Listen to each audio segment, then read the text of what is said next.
Good morning and welcome. Today is December 16, 2020, and welcome to the Lee County zoning hearing. At this time, could you please stand for the Pledge of Allegiance to our great country? Pledge allegiance to the flag of the United States of America and to the republic for which it stands, one nation under God, indivisible, with liberty and justice for all. Thank you. Well, this will be our last zoning hearing of the 2020, so we're happy to see that get through this year. And my name is Cecil Pendergrass. I'm the Vice Chairman of the Board of County Commissioners. Our Chairman, Kevin Wayne, is not here this morning. He's representing the Board of County Commissioners right now at the delegation meeting at the FSW. So he'll be here probably, he might even be here before the meeting is over, but so that's where he's at this morning. Staff would like to present the first case. Sure. Good morning, Commissioners. For the record, Anthony Rodriguez, Principal Planner with the Zoning Section of the Department of Community Development. First case this morning is REZ 2020-00003, Sparrow Court. This is a request to rezone approximately 7.2 acres from Special Commercial Office District, CS1, Residential Two-Family Conservation, TFC2, Commercial, C1A, Agricultural, AG2, and Commercial, C1, to Commercial, C2. Property is located at 415171 Pine Island Road and 1765 North Tamiami Trail in the North Fort Myers Planning Community. The hearing examiner recommended approval, and there were 2 participants of record with this case. Staff is here to answer any questions for you. Any questions for staff at this time, Board? Being none, would the applicant like to make a presentation to the Board?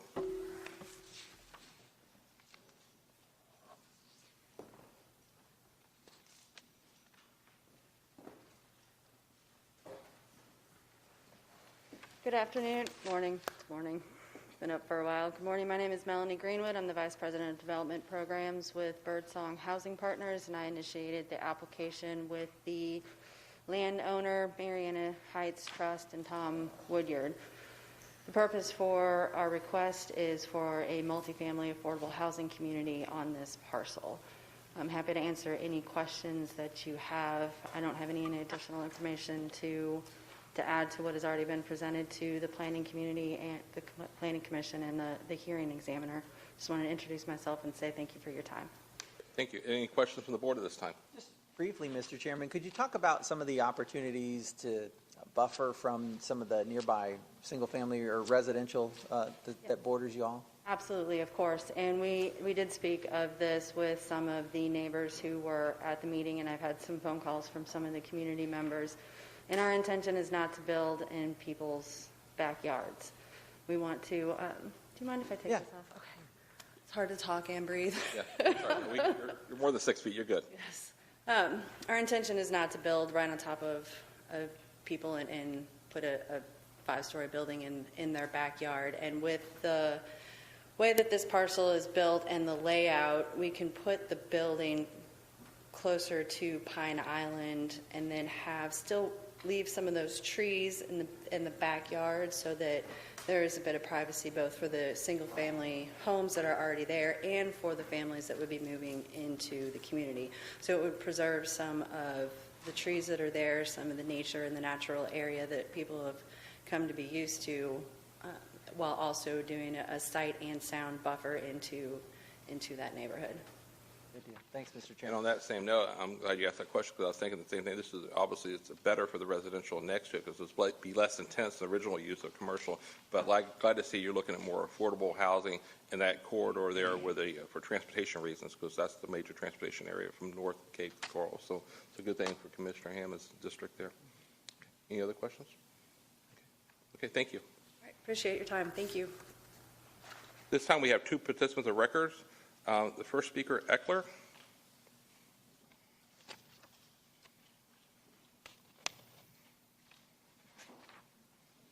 Mr. Eckler?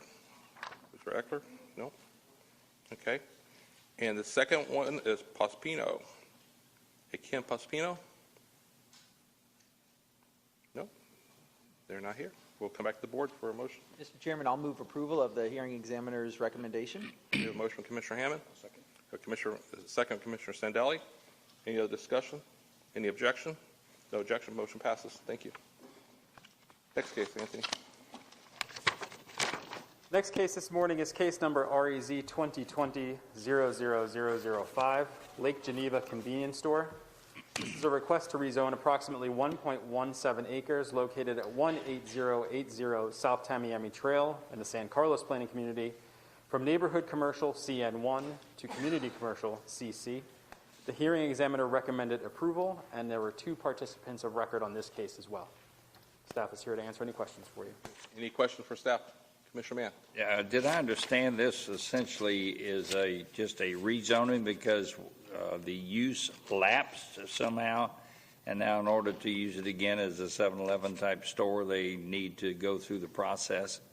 Or is there, beyond that, is there any significant changes that you could point out? No, that's absolutely correct. Okay, thank you. If there's no participants, I'll move. There is, and we have the applicant here. I don't know if Beverly wants to give us a brief. Beverly, you represent the applicant? Good morning. You want to talk me out of it? You want to talk me out of it? No, but I did want to answer your question because just give you a short answer. This property was zoned by the Board of County Commissioners in 1984 specifically for a convenience food and beverage store with gas pumps. And then the board adopted 400 pages of new zoning regulations. And buried in those zoning regulations, they created new zoning districts and took all of the parcels with this zoning that allowed the convenience food and beverage store to a district that no longer allowed fuel pumps. So when the use lapsed because of foreclosure, we got to be back here and rezone it and get the CC that will allow the convenience food and beverage store with the gas pumps. So we're here to answer any questions. If there are concerns, if the participants speak, I would like to respond at that time. Staff and hearing examiner approval, we would request your approval. Thank you. Any comments, any questions for the applicant? No? Thank you, Beverly. And that was a past board that did those 400 pages, though. Baseball array. Okay, thank you. At this time, we'll call the participants. Amy Thibault. Amy. And John Wilson. And they're not here. We'll come back to the board. Mr. Chairman, I'll second Commissioner Mann's motion for approval. Okay, we have a motion by Commissioner Mann, a second by Commissioner Hammond. Any other discussion? Any objections? No objection. Motion carries. Thank you. What a team. You and I got to stop doing that. I know it. Yesterday was embarrassing. Okay, next case this morning is case number DCI 2020-00002, Cypress Woods RV Resort RVPD/MHPD.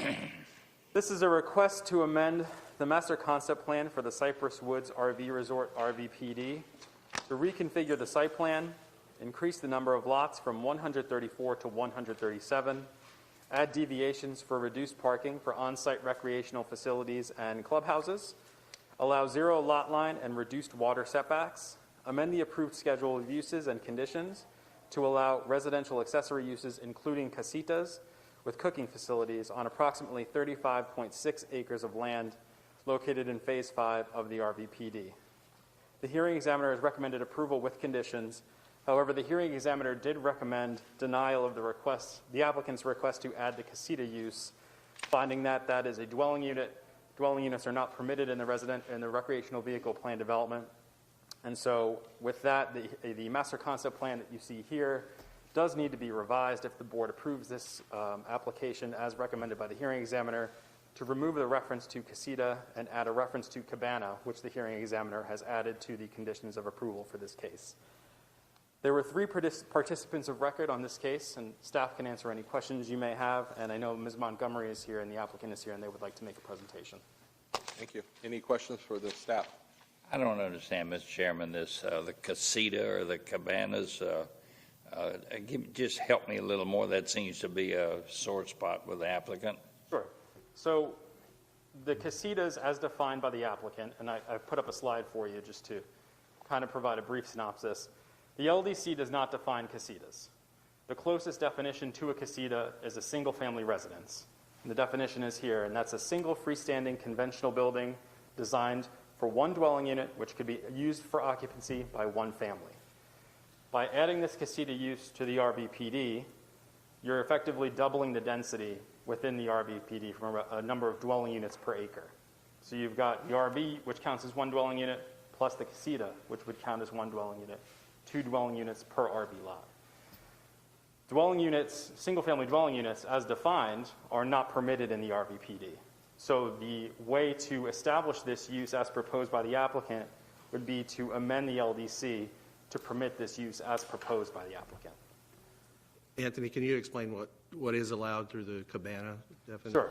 So cabanas are defined in the LDC, and they allow for the use of an accessory building for occupancy for living area, does not permit cooking facilities, specifically stoves, and also does not permit overnight sleeping or occupancy overnight for as a dwelling unit, essentially.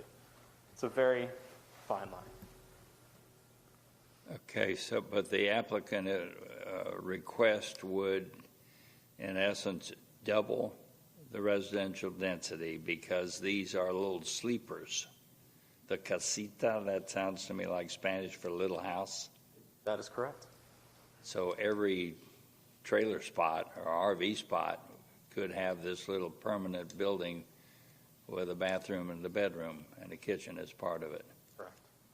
And that's what the hearing X has said, no, thank you. Correct. Thank you. If I could, Anthony, and also that request we would have to change the land development code. Correct. To do that. Okay. Thank you.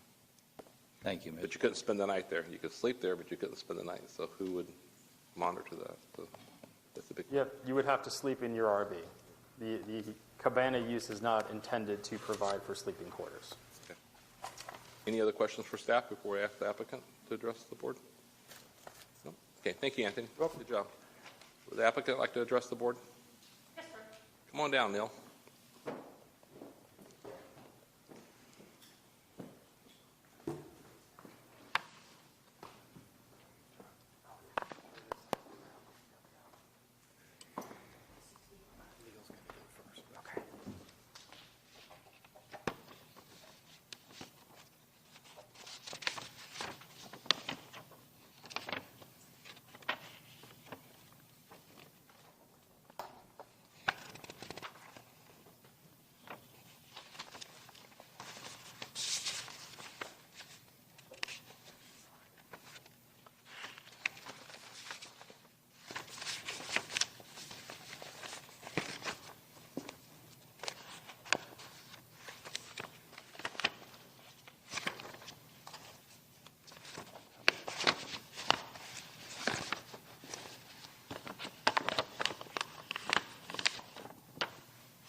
Good morning. For the record, Neil Montgomery, on behalf of the applicant. Oops. I wanted to just show you this aerial because the hearing examiner noted that the property was zoned RVPD in 1994, and that really the area hasn't changed since then. And she notes that as a transition from the interchange to Buckingham to our east is Juniper Landscaping, which is a commercial tree farm landscaping operation. To the north is an RV park, and as you can see, this is the last phase of the surrounding park. The hearing examiner describes it as nestled in an area of RVs. Obviously, over near the interstate, you see the industrial uses along 75. As Anthony's noted, the issue that we're here to discuss is the casitas. I would state that we agree with the hearing examiner in all respects except for the concern about cabanas versus casitas. As Anthony's noted, the RVPD does allow for accessory uses, and so we did have a discussion about what is a normal accessory use. You folks raised the question I had when this first came to me, casita, what is that? Because I had no idea. I actually, until this, hadn't actually seen a cabana versus a casita. And that's really what we're talking about here. And I would note that the hearing examiner recognizes that uses change over time. I mean, I think we can all remember when everybody had tennis courts, and now we have pickleball courts, and a lot less basketball and a lot more lazy rivers in pools. So what we do as amenities has changed over time, and what we are trying to do is be responsive to the market. And so Mr. Truitt is here to kind of, with pictures, help you see what a casita is versus a cabana.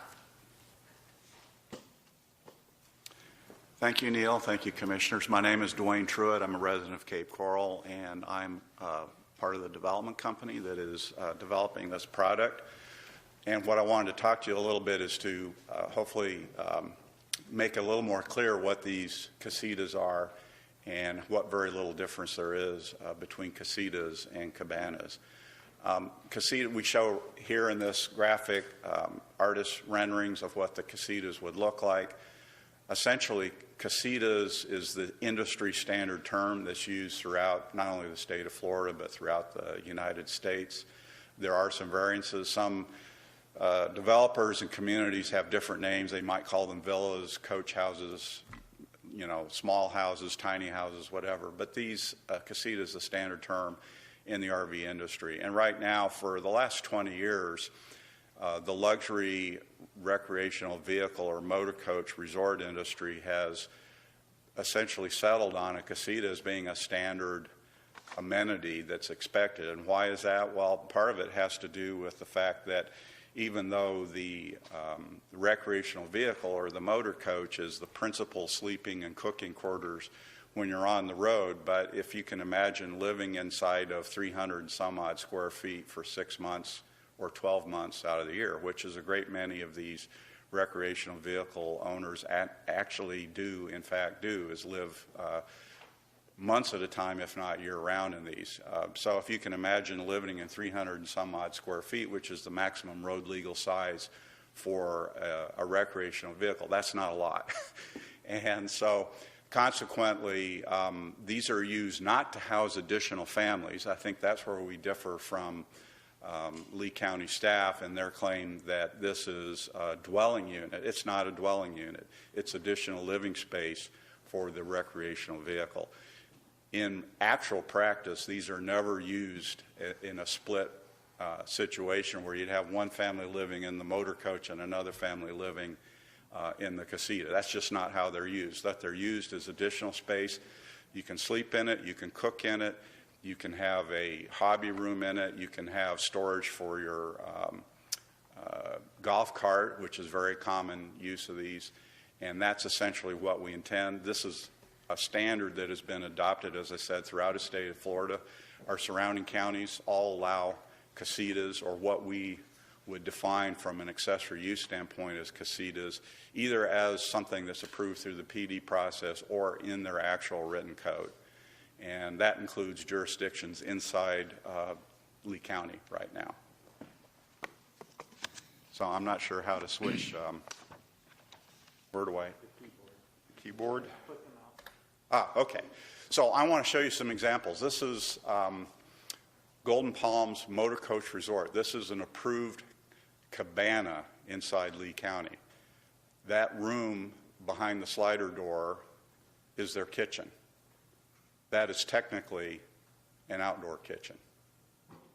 It has cooking facilities. It has a range. It has a cooktop. It has a refrigerator. It has everything that you'd have in any kitchen in America. But technically, because that slider door apparently is open, that makes it a cabana, not a casita. This is an indoor shot from their own website showing what their outdoor kitchen looks like. I don't think I need to say any more.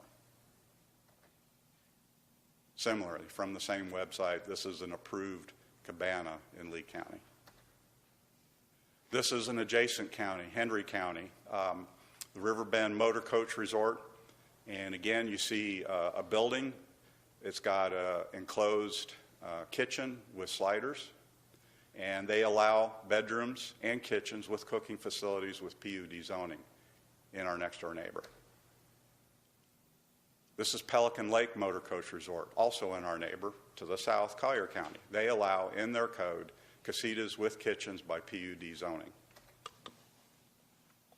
This is in the city of Cape Coral, Myriad Motor Coach Resort. I'm personally familiar with one because I presented this very same slide to the city of Cape Coral City Council in 2015 when we got our PUD equivalent. They have a different name for it there, for our resort.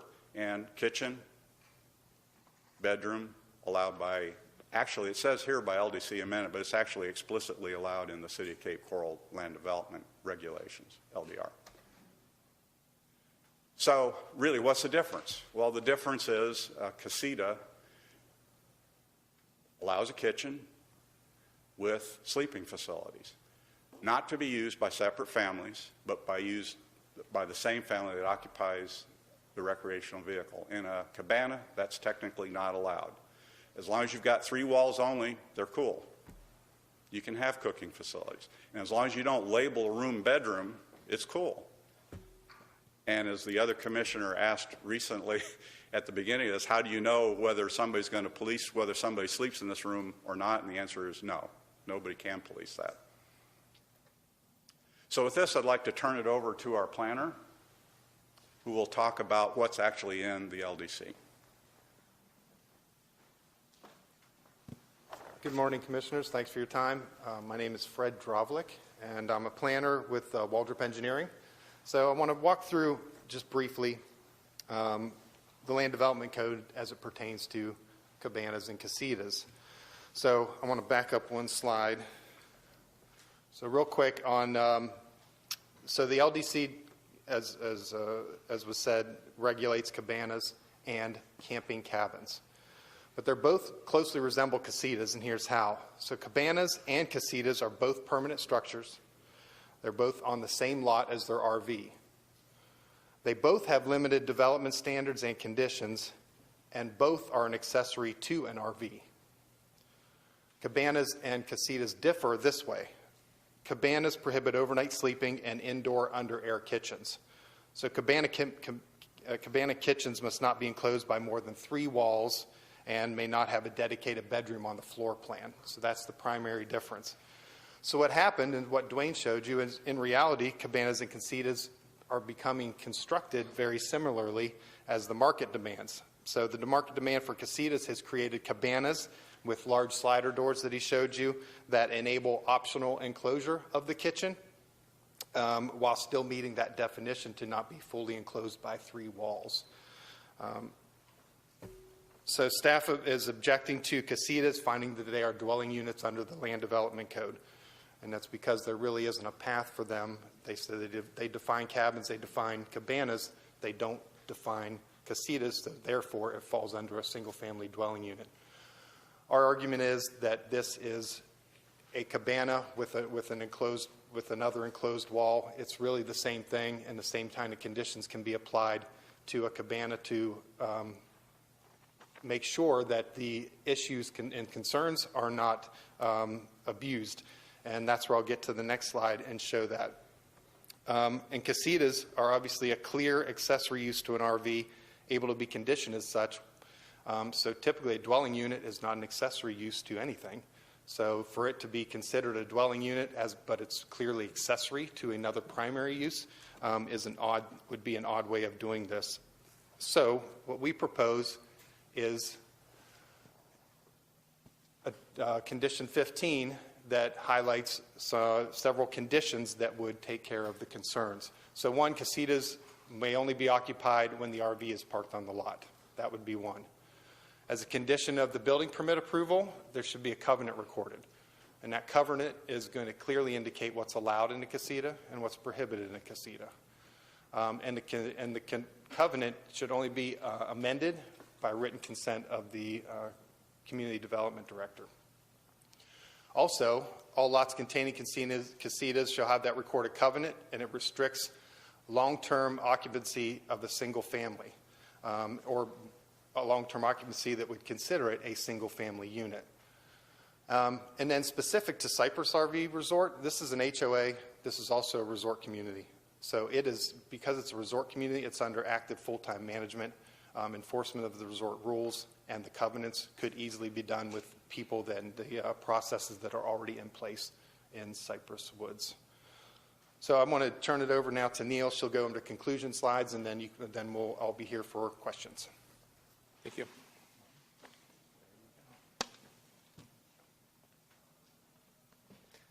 So to restate, we agree with the hearing examiner and the staff for the recommendation of approval. We would like to have casitas instead of cabanas because, as you can see, the main difference is air conditioning, which is a nice thing in Florida. The hearing examiner noted or agreed that this is a use that has evolved. She just didn't feel like she had the authority to approve this accessory use. But certainly, if the director has the authority, the board has the authority. But I would note, at a minimum, since this is an evolution, we would ask that the board give direction to consider amending the LDC to include the use. Because we are in competition for the high-level luxury RV market, where some of the RVs you saw can be anywhere from $250,000 to $1 million for those RVs. So they are looking for high-end amenities, and we are willing to condition it, as Fred noted. So to address your concern, we're not looking for doubling the density. We're just looking for an amenity for the folks with the RVs. Do you have any questions? I have a question. So I'm just kind of thinking outside the box. If I was in the audience right now for another case listening to this, I'd be asking the question, if they don't sleep there overnight, what's the purpose of marketing and having a place to sleep in the first place? Was it like during the day, just like a nap or something during the day? I'm just trying to think of why would you use that much space for a sleeping area over a cabana, from a marketing standpoint? Well, I think the big thing about it is having traveled with my folks every year as my daughter grew up in an RV, it gets really crowded if you're cooking in the RV with the kitchen with everybody else trying to get past you. So it would be nice to have a place to cook. And since my daughter had more energy than my parents did, it would be nice to have a place where she could hang out. So if they wanted to take a nap, which they did, she wouldn't bother them. So that's only from my personal experience. So she got to be in every state except Hawaii doing that. So it's a wonderful way to travel, but having a little more space, especially if you've got people with more energy than the older folks, is good. I think what scares us, or at least me, when you hear increase of density, double density, that's a concern, but I don't see this causing any increase of density, because if you're going to have visitors, guests, or the people in the RV, you're not going to have more just because you have that space compared to a cabana. So you want to add to that, sir? Yeah, Dwayne's the one in the market, so he can tell you. Yes, sir. Well, first of all, we all live in Florida. And what do we all have in the wintertime? We have visitors from up north, every one of us. I mean, I don't care who you are, whether you live in a one-bedroom apartment or a 16-bedroom mansion. We all have family, friends, whatever, come to visit us. If you can imagine, you've got a typical couple, probably middle-aged, if not retirement age, living in an RV, bringing the kids and grandkids in for, a week's stay inside this 300 and some square foot structure. That's not a very pleasant condition. So having a bedroom that's legal to sleep in other words, all we do is label it a bedroom. That's really the only difference here, is what it's labeled. Because if you don't label a bedroom, there's nothing to stop somebody from putting a mattress or mat or whatever inside that room, which is what they do in the other resort that we showed you here in Lee County. But essentially, we want to be able to have some overflow space. It's not something where those visitors coming down for a week's stay with grandma and grandpa are going to send their kids to the local schools, or are going to be conducting 50 trips a month shopping and doing business in Lee County. So the impacts of visitors are negligible, other than, there's some traffic coming down from up north, but this is what we live with. This is what we are. We're Florida, and we expect to have these kinds of visitors. Any questions for staff? I mean, the board? Mr. Chairman, if I may, you got a question? Go ahead. Oh, Mr. well, Haney? I just, so in your example of the cabanas that you showed, are the one that looked like a house basically inside, is that air conditioned or is it not air conditioned? It is air conditioned. So when you close the sliders, it's enclosed air-conditioned kitchen? I don't know specifically whether they have an air-conditioned vent leading to that kitchen area. They may not. I do not know. What's beyond the door there, I wonder? I mean, is that another room where somebody, I believe this particular developer, they just label it a room. a room. I mean, it's just a room. And that's in Lee County? That's in Lee County.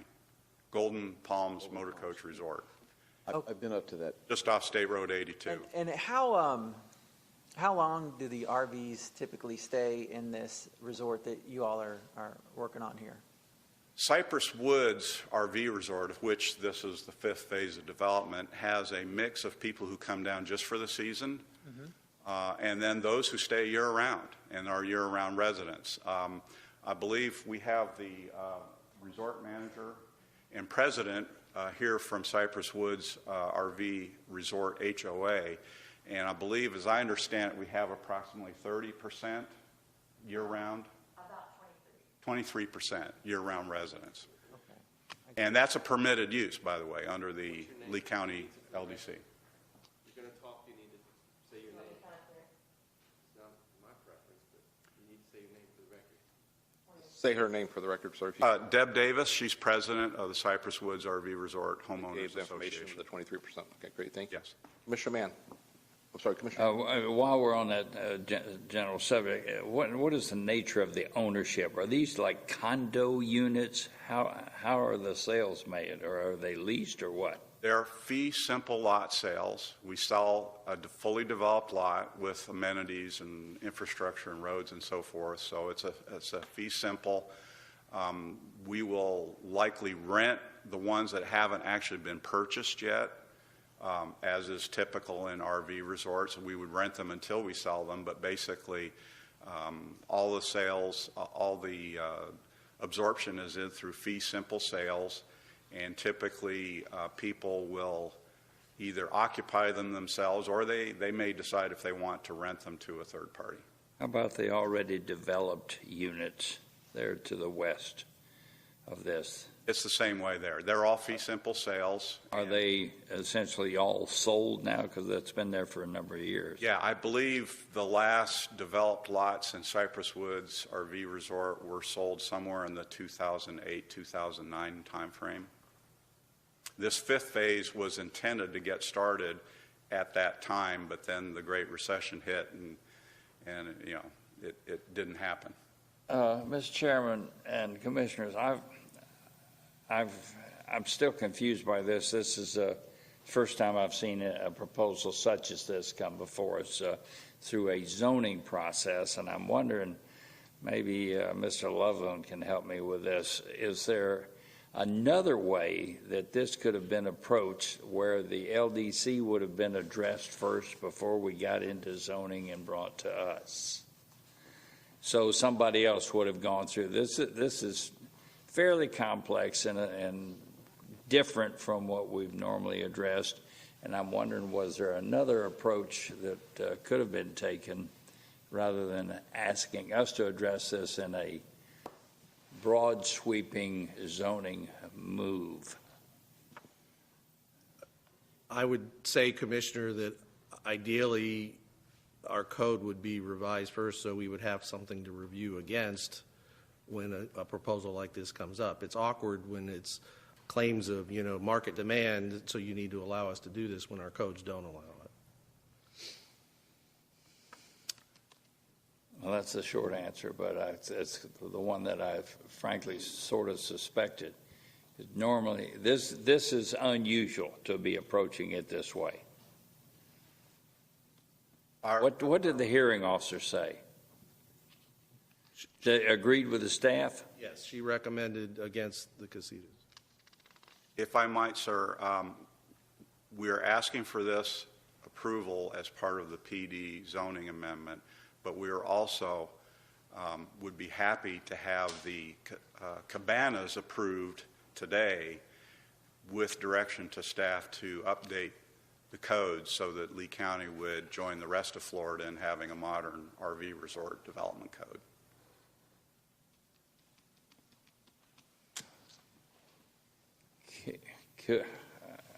This is unusual dialogue here, but I'm still trying to learn as we proceed. Is it not possible for you as the applicant to initiate that rather than us direct staff to upgrade this to accommodate you and others like you. I would think this option is available to you to file some kind of an application with our staff to say, would you please entertain modifying your LDC to accommodate what we would like to build. I believe that's what we've done, and in fact, we had suggested at the hearing examiner hearing, I believe Neil can attest to this, that we requested approval of the Cabana, but also request that the county update the code. So that was the request we made. And of course, the hearing examiner, she simply recommended what she did. So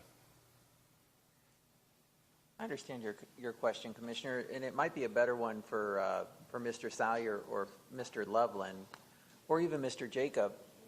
Mr. Jacob, is there a way for a privately initiative LDC amendment? No, sir, there's not. From the standpoint of the normal process, if it's not part of the round of amendments that staff does, Okay. The other way to do it is to have a board-directed request. Okay, so the board does have to initiate the LDC amendment. One of the commissioners can bring it up as a commissioner item. The other reason why you've never seen this before, Commissioner Mann, is because it's illegal to do this. And you cannot do this in a zoning hearing. Neil knows this. The applicant knows this. You cannot approve a use through a zoning. That's not permitted under your land development code. So at this point, if you were to approve the request, it would be inconsistent with state law. So if the board wants to entertain giving direction. Mr. Chair. A motion, could it be entertained to approve the hearing examiner's recommendations, the Cabanas, then direct staff to come back to change the LDC to recognize the other? That's correct, but for the applicant and everyone to understand, unless the board was to make the land development code by right, which would mean every other RV resort would then be able to provide these little live-in units, this applicant would have to come back through a PD rezoning process to get it approved. And I would recommend that any direction would be to make sure that it does not apply retroactively to allow any other community RV resort throughout the county to be inundated with these new structures. I just want to clarify one thing since Mr. Jacob took a shot at me. Typically what you do when you file for plan development is you ask for accessory uses, and that allows all normal accessory uses. What we're submitting is this is now a normal accessory use. The staff in the hearing examiner's position, and I completely understand it, is, yeah, but camping cabins, cabanas, those are kind of like this, and we have more specific regulations regarding those, and she thought more specific regulations might be appropriate, and that was something for you and the staff to consider. So Michael's right. You can certainly say, yeah, I'd like to see more specific regulations and direct it for consideration. Doesn't mean you're going to adopt it, but it perhaps is something that should be considered. Okay, thank you. Any other questions from the applicant, for the applicant this time? We do have 3 public comments participants. Mr. Chair, could I Yes, offer something real quick? So staff informs me that the example being provided in support of this request at the other RV resort, if indeed what they're showing is what's being offered, that is not in conformance with their zoning. So just to clarify that point. And then secondly, to say we do intend to come to the board at your January meeting asking you to authorize some land development code amendments. And so if you so choose, clearly this could be part of that request as well. So just that would have to be part of this motion today, though, to be part of that. It could be if you want to direct us to bring this as part of that January request, certainly. Absolutely. Just trying to answer Commissioner Mann and Commissioner Hammond's questions in that aspect. Board? I have some thoughts I'll share, but I want to hear from the participants first, and then we can get into discussion on.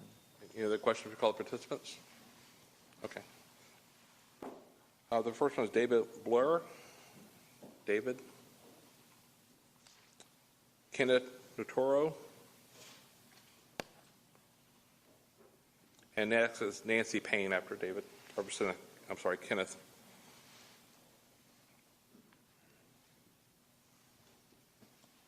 Sorry, I wasn't aware I'd be speaking today. Oh, it's up to you if you'd like to speak or not. You're on the record, so we have to call. Yeah, I really have no comments. I think the HOA was in support of what was recommended at the previous meeting, so I think that stands. Great, thank you. Next speaker is Nancy Payne. Is there Nancy here? No. That's it. For the participant, we'll come back to the board. Well, Mr. Chairman, I guess I'd look to our attorney for advice on how to craft something that would work appropriately. I'm not terribly offended by the idea of the Casita because it sounds very similar to what's already taking place in Lee County. I do agree with the hearing examiner, though, that we can't just amend the land development code right here at the zoning hearing. So I think that, I think that's probably the appropriate way to go, is approve it today as recommended by the hearing examiner with the cabanas, but then go ahead and give the LDC revision process the opportunity to fully vet this idea of the casitas at a later date. And I guess I appreciated what Mr. Jacobs added. We don't want to make this retroactive so that it'll just apply blanket to everybody who's got an RV plan development. So yeah, I would appreciate your help in kind of crafting something that would help us get to. Okay. The first item, as you indicated, would be the vote on the hearing examiner's recommendation for the actual zoning case that we're here for today.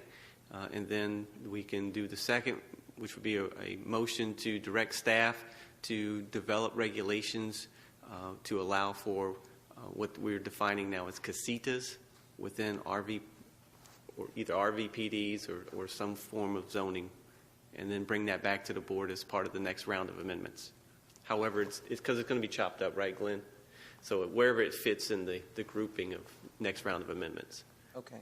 All right. So let's do that. I appreciate the suggestion on the first part. Just talk about then the what's before us today. Then, so Mr. Chairman, with that, Mr. Jacob, correct me if I make the inappropriate motion, but I would recommend that we approve with conditions the hearing examiner's recommendation, including her denial of casitas, but the approval of cabanas, and then also make that request for the master concept plan revision that the hearing examiner requested as well. Is that the appropriate motion? That is correct. I'll second. I have a question. So we have to make a second motion for the land development code? Correct. I'll second the first one. I didn't understand that. I thought you just included that, but you're asking for a second motion to deal with casitas. The direction to amend the land development code is a separate action that is outside of the scope of your zoning authority right now. The zoning motion is a recommendation of the hearing examiner with the cabanas and not the casitas. The second motion will provide the direction to staff to bring back a land development code amendment that would allow for casitas within appropriate zoning category. So your motion is restricted to simply the zoning issue before us today. So I can deal with that in my head. Mm-hmm. And then we'll take a second motion. Right. And I can deal with that in my head. Yeah. Okay. Thank you. I have a question. Michael, you just said that the second motion would deal with the current zoning. So the zoning motion that was made by Commissioner Hammond, would that include this park, this property being included in the land development changes in the future? So they would be grandfathered in to that change? We'll have to develop the regulations, but I would not recommend developing a regulation that would allow for this type of use to automatically be an accessory use to every RV park that's in the county. So we'd have to look at what the language we actually craft, and if you wanted to, at the time of the hearings, include a grandfathering provision, we can address that then. But as it sits right now, it would be just direction to develop the regulations moving forward. With a grandfathering, we could set with a date certain before this zoning today, so they are included, because why change it if we're not going to include them in it?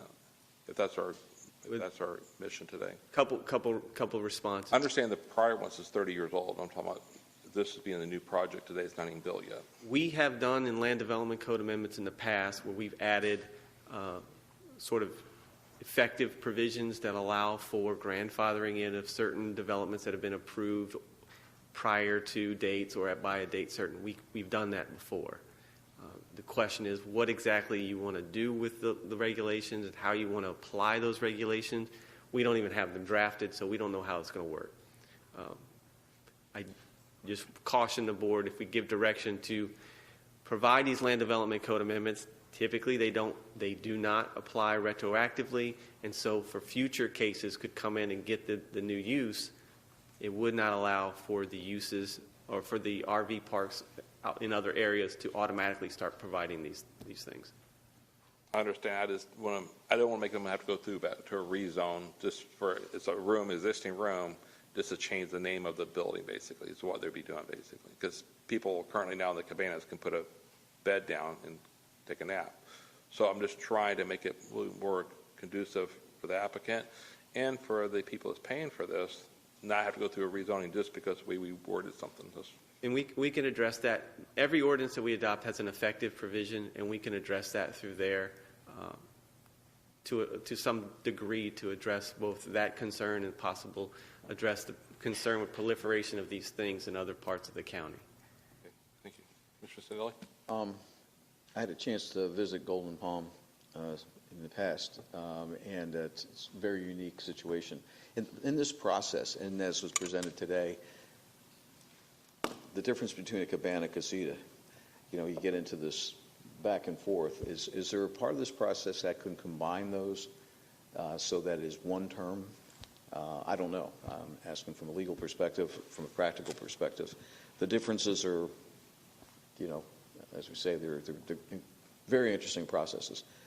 But do we continue to get into this definition between casitas and cabanas, or should part of this process move to combine that term? Well, we will look at what regulations to. I don't think combining the terms because cabanas are used in other scenarios, but we will address the definition. We will address the use and identify if there is need for additional project-specific regulations. Like, I don't know what you would come up with, but we can do that in the land development code, and then everybody will have a clear understanding of what those regulations are moving forward, and hopefully avoid the violations that were discussed today in the other park. I've been through it.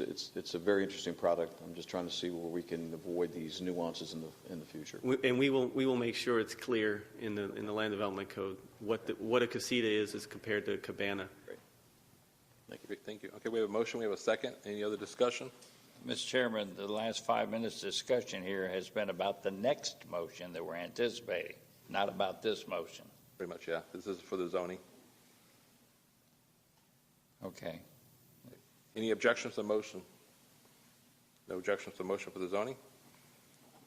So the zoning passes. And then, thank you, Mr. Chairman. I'll go ahead and make the second motion then, as outlined by Mr. Jacob, that we go ahead and direct our staff to review this idea of casitas for the next round of land development code changes. Yes, and sir. How else do you want me to phrase it? What else? That's fine. I think everybody in this room gets an understanding of what we need to do as far as the regulation to allow this as an accessory use for RVPDs or some other appropriate zoning category, but at a minimum RVPDs. Okay, so that is my motion. I'll second. We have a second. So would that motion have to indicate a direction of time? Like I was asking about this current case, would they be included since they're not developed yet compared to the 30-year project that's been set in the ground for 30 years? You could add that, but I would just caution, we don't know.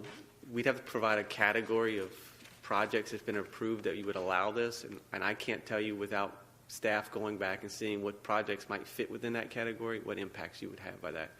When we bring it back as part of the Land Development Code Amendment, hearing what the board's wishes are, at least with regards to this case, we can address it through the effective provision to allow some flexibility for projects that have already been approved to provide for this use. But Thank you. Okay, we have a motion. We have a second. Commissioner Sindelli is a second. Commissioner Mann? Mr. Chairman, I feel myself being dragged into supporting a motion that I simply don't understand.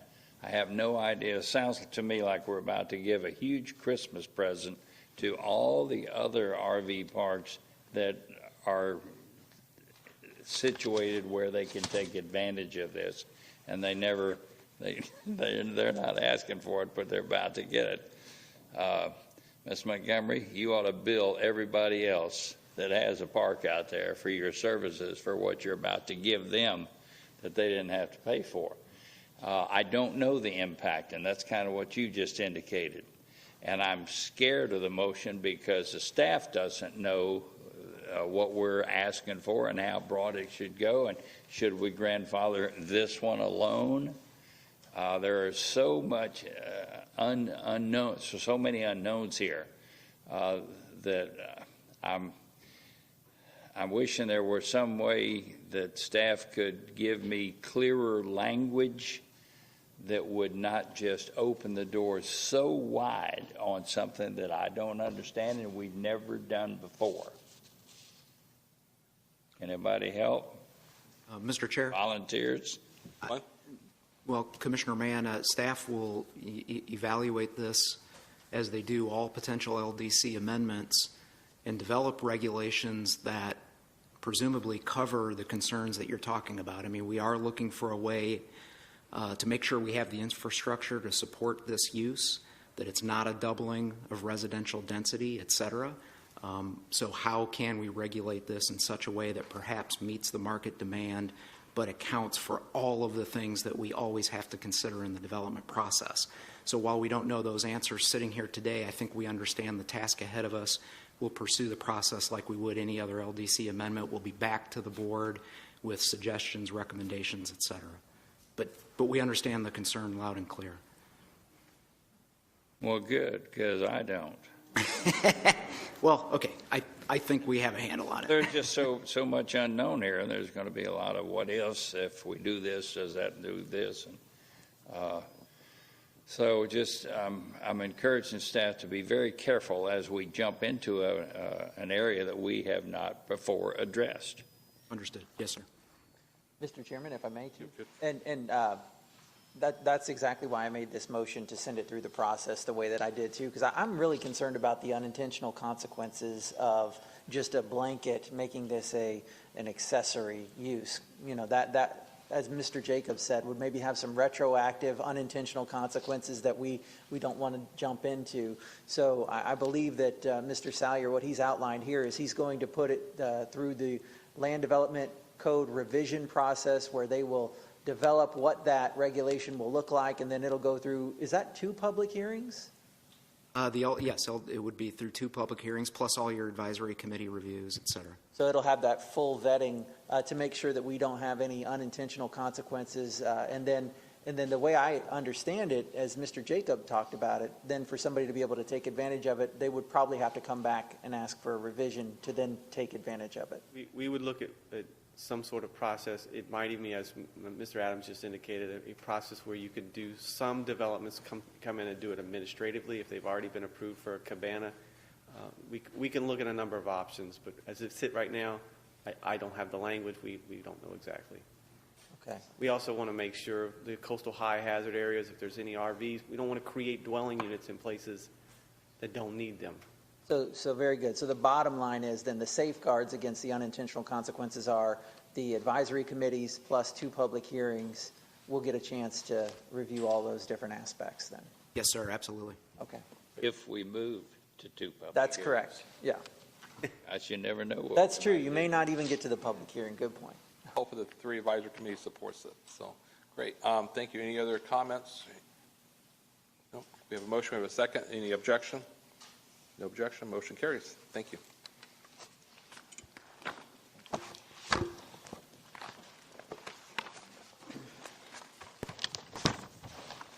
Next case, Anthony. Paradise Isle. Oh. And thank you for everybody being patient this morning. All right, our last case of the year, BCI 2017-00019, Paradise Isle. Just going to wait a moment until.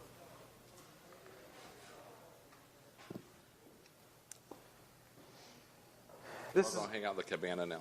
What's that? They're all going to hang out in the Cabana now. Leave the door open. Pretty nice, though.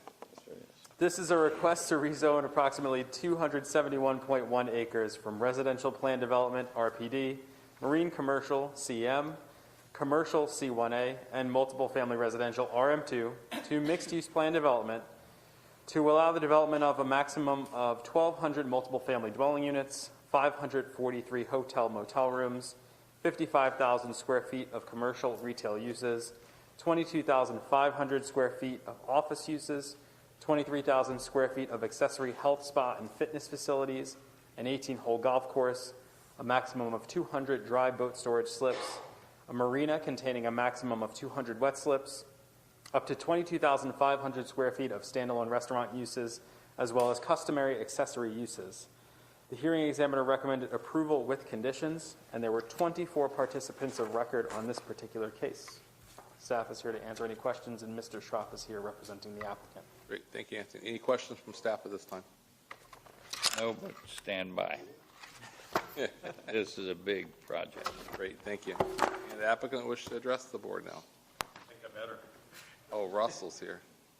Russell, I see some positive signs out. This is a good thing. That's better than what we saw yesterday. Okay, up and down. Yep. Thanks. Good morning, Commissioners. For your record, I'm Russell Schropp with the Henderson Franklin law firm here today representing River Refuge, LLC, who's the owner of the property that's the subject of this rezoning request. I'm here today with Dennis Fullenkamp, who's the general manager for the LLC. Good. I will be handling the presentation, the bulk of the presentation this morning, but our full consultant team that's shown on that slide is here today and can answer any questions or provide any technical elaboration that I can't provide. This slide shows the general location of the project, located in North Fort Myers relative to the Caloosahatchee and Edison bridges that connect Fort Myers and North Fort Myers. The western boundary of the site is actually the city limits of the city of Cape Coral. And here's a closer up aerial. I will note that north is to the left on this slide, so we had to orient it that way. But it's between Orange Grove Boulevard on the east and Southeast 24th Avenue on the west, south of Hancock Ridge Parkway, and as you can see, Birkdale Avenue kind of transects the site, a little bit north of center of the site. Anthony went through the request and the parameters that are being sought. The current zoning of the property is a mix of conventional and PD zoning. In other words, the conventional districts are C1A, RM2, and CM marine commercial, as well as residential plan development for a portion of the project. The proposed rezoning seeks to convert all the existing zoning to mixed-use plan development, or MPD, under a unified set of conditions. The proposed development's parameters are shown on the slide. They are substantial, and as I will discuss in a minute, though, this site has been historically planned and permitted for substantial development, including some significant heights by prior approvals. The uplands on the site are designated as suburban. The wetlands on the site, about 41 acres, are designated as wetlands. And as noted in the hearing examiner and by staff, the hearing examiner's recommendation is a recommendation for approval with conditions. The applicant concurs in full with the hearing examiner recommendation and requests no modification to the conditions. The property has a development history that does go back quite a ways, back to the early 70s, when the original Lockmore plat was recorded. The 18-hole golf course opened in 1973. It closed in 2006. The existing marina was permitted in the late 1970s and was constructed at that point, and was 69 slips under the original construction. This is just an aerial view of the project from circa 1975. You can see the golf courses developed, and some of the houses are starting to be constructed within the project. Could you hold that? Certainly, if I can get back to it. There you go. And Can you take questions as you go, or? I can try. You're going to throw me off course, but I'll try. Well, I'm just curious, is there any significant difference to the layout of the golf course that is being proposed to reopen an 18-hole course as opposed to, am I looking at inside these yellow lines, is that, or is it, that's the houses and the golf courses are the rest? That's correct. I'm trying to get a sense of what's there today and shut down since '06 and what's going to be there in terms of a golf course. Okay, so this is the 1975 aerial, so certainly things have changed. But the areas that are inside the yellow that you see as basically residential subdivision, single-family platted lots and residentially platted lots, and they will remain as they are. The golf course will remain substantially as it is. There will be some alterations, some redesign on some holes, some drainage improvements and things of that nature, but the idea will be to maintain the 18-hole or reestablish the 18-hole golf course pretty much in the configuration and layout that you see. Very similar to what it's there today. Okay, and the inside of these yellow lines are now filled with scores of homes, right? That's correct. And we will continue building single-family homes in those areas? Well, those are already sold. So they're all they're not filled? part of this rezoning. They will stand with their original rezoning. What is proposed to be rezoning, and when we get to the master concept Can you plan. point to where the big, tall building, what are they, 20 stories or so? 3 of them at least would be here on this? I can do it on a later slide. That's probably better. Do it if you then. can Thank wait. you. Fine. Thank you. I appreciate it. Thank you.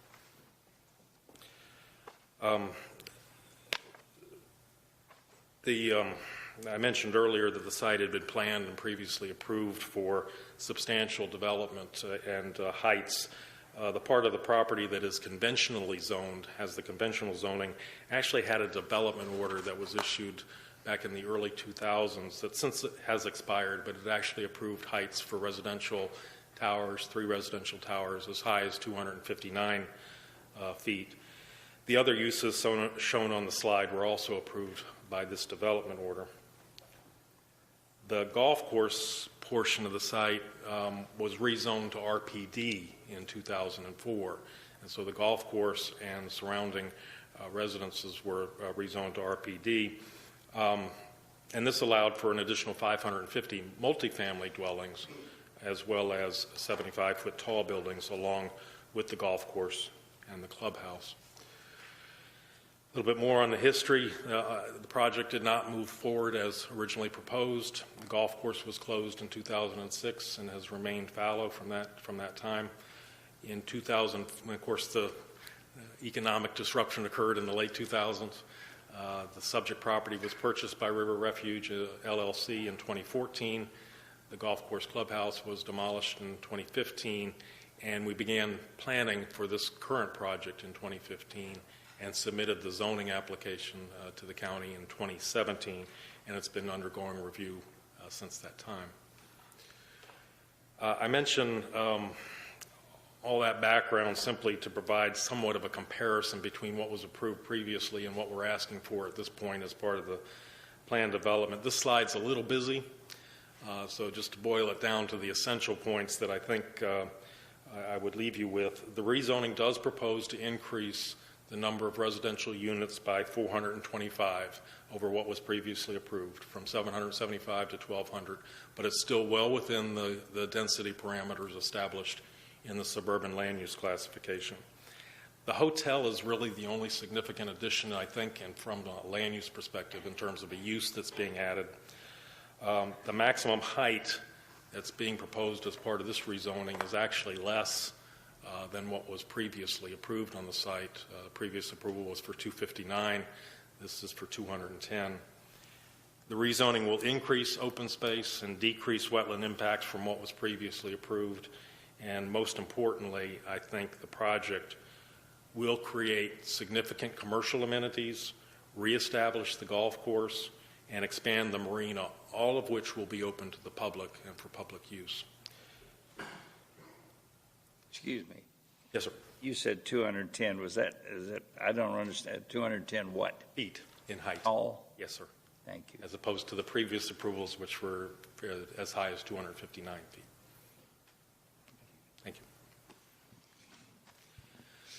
The project's intent is really to create an economically viable project at this point, similar to such other projects that you are familiar with in the community, such as Cape Harbor and Tarpon Point, which we provided comparisons to at the hearing examiner hearing.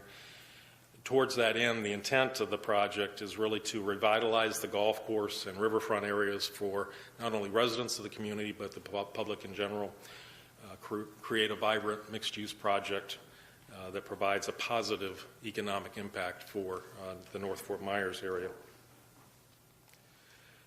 Here's the master concept plan.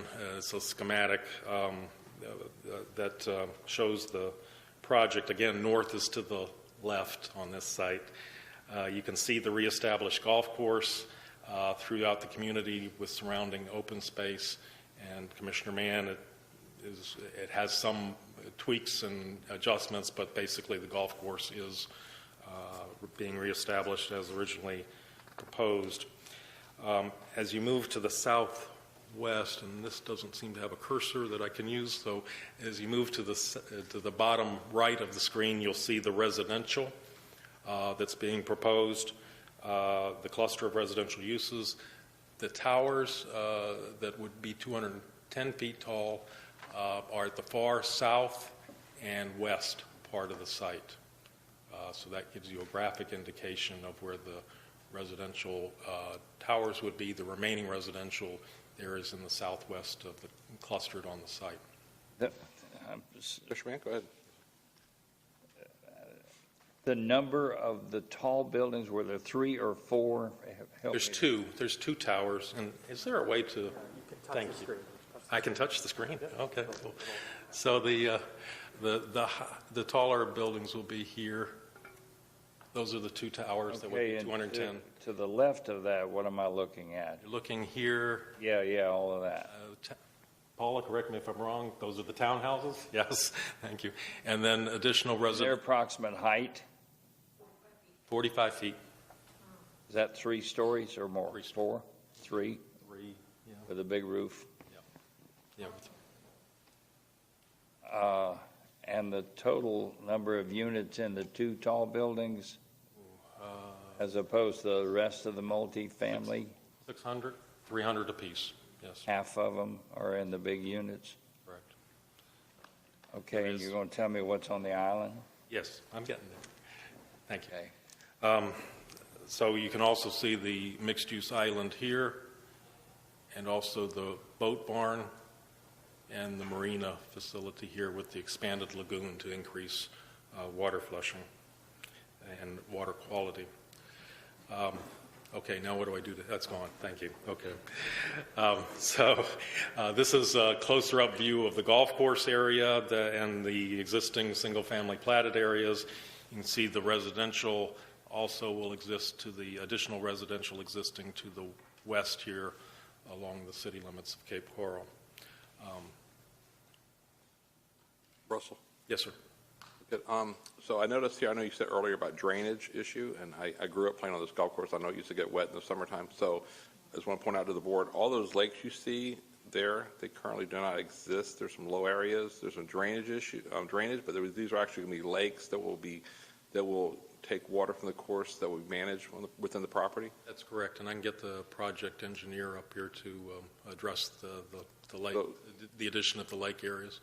So those 6 fingers there, you see in the picture of where the current homes live now, that's going to help with, I think, some drainage issues also from that area.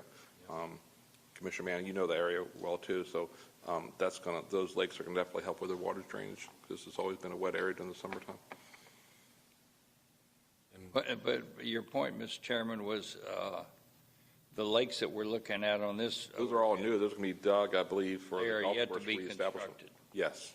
Yeah, this is going to help with the water drainage. This is going to help also with beautification from the views from the homes. So existing homes are going to have a buffer now between the houses and the golf courses because I know the houses get hit and people walk in the backyard looking for balls, but that's going to add a buffer between some of those residences also with the beautification with the lakes. It's going to be a great addition. So. Keep it straight. And, keep it straight. The project engineer is nodding on those comments about the lake. If you want more detail, I'm happy to get him up here. Thank you. Go ahead, Russell. Sorry. Thank you.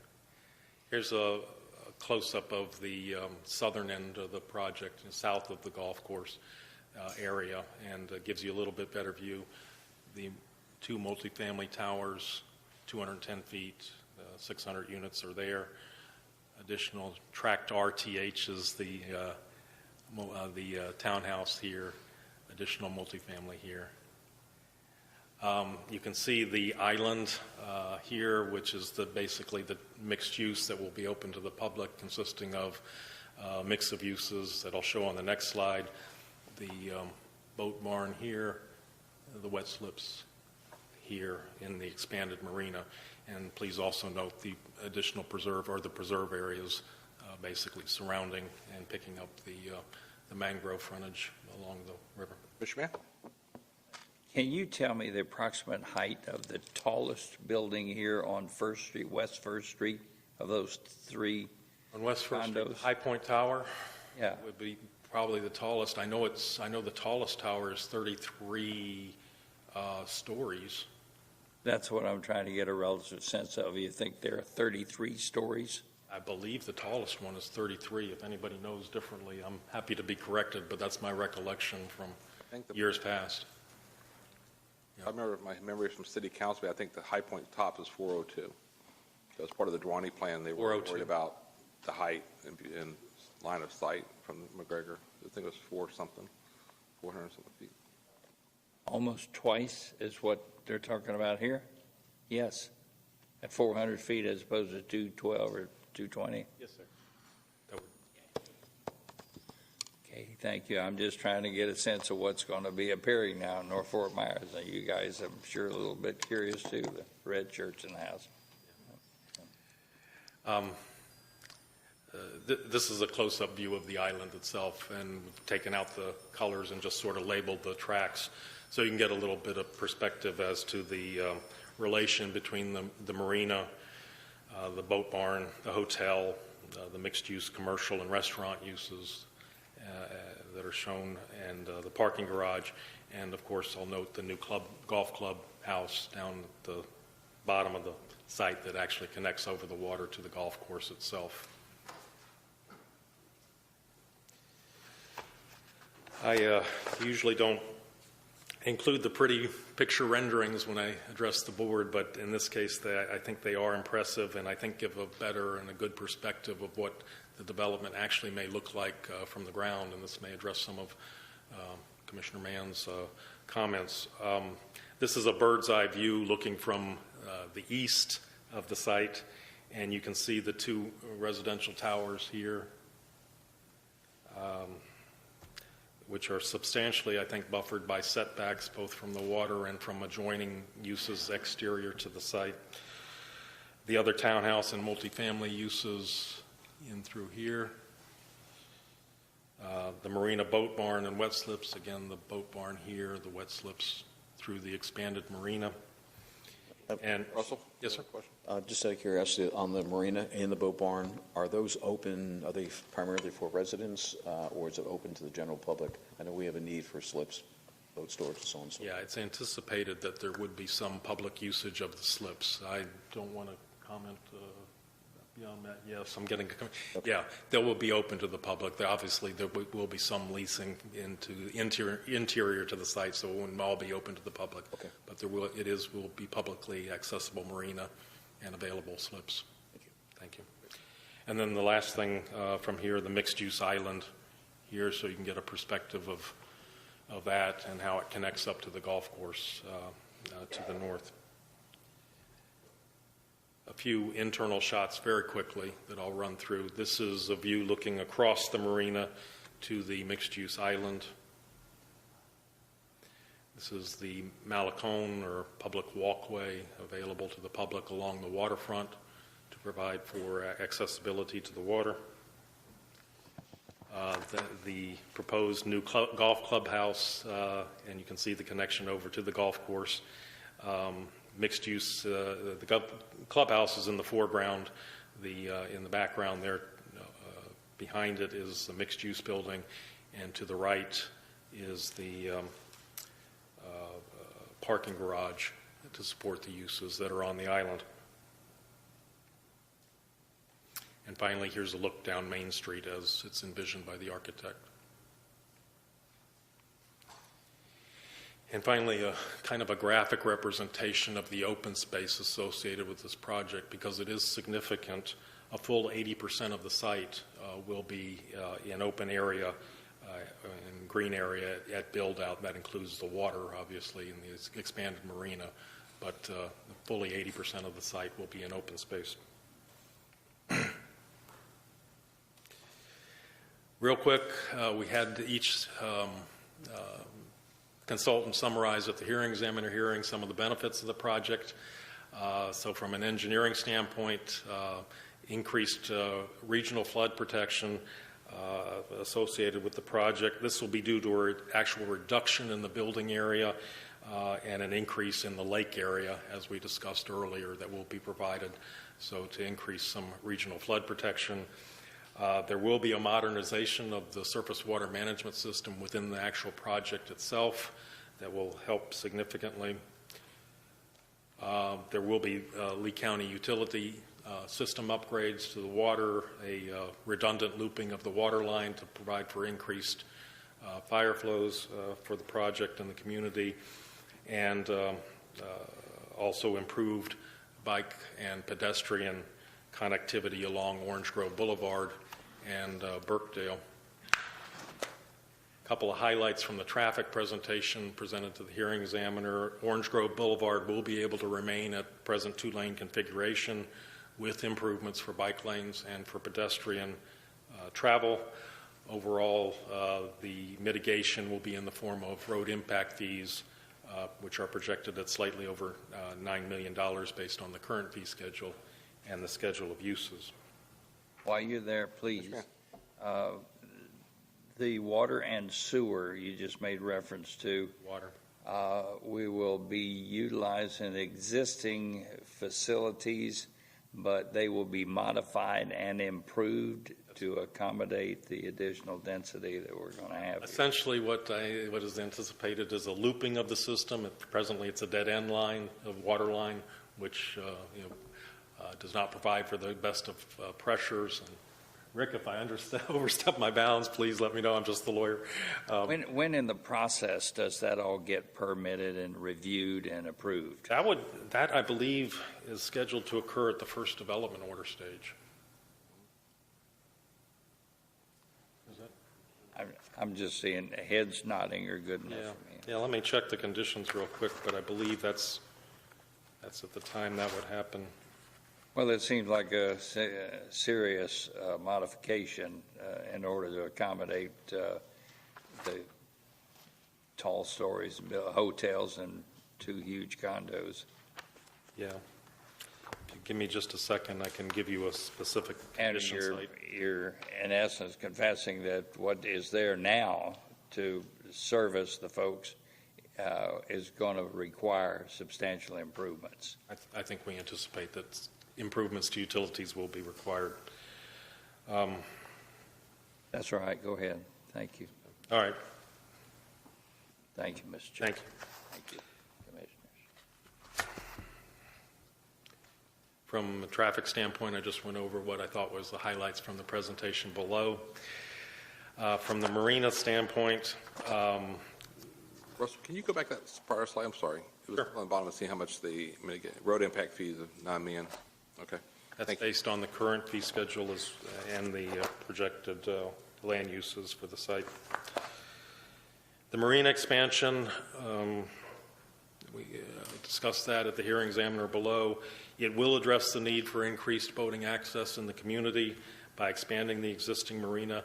I will note that your LEAP plan does favor expansion of existing marinas as opposed to creation of new marinas, and that will be facilitated by this project.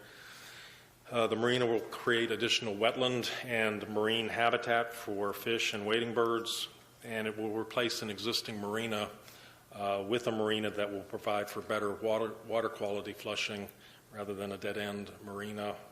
There will be circulation, and that will lead to improvements in water quality. Environmentally, I'd note that the project will provide 45 acres of on-site preservation, includes 20 acres of on-site mangrove preservation, in addition to the other benefits that are shown on the slide there and discussed under the marina as well.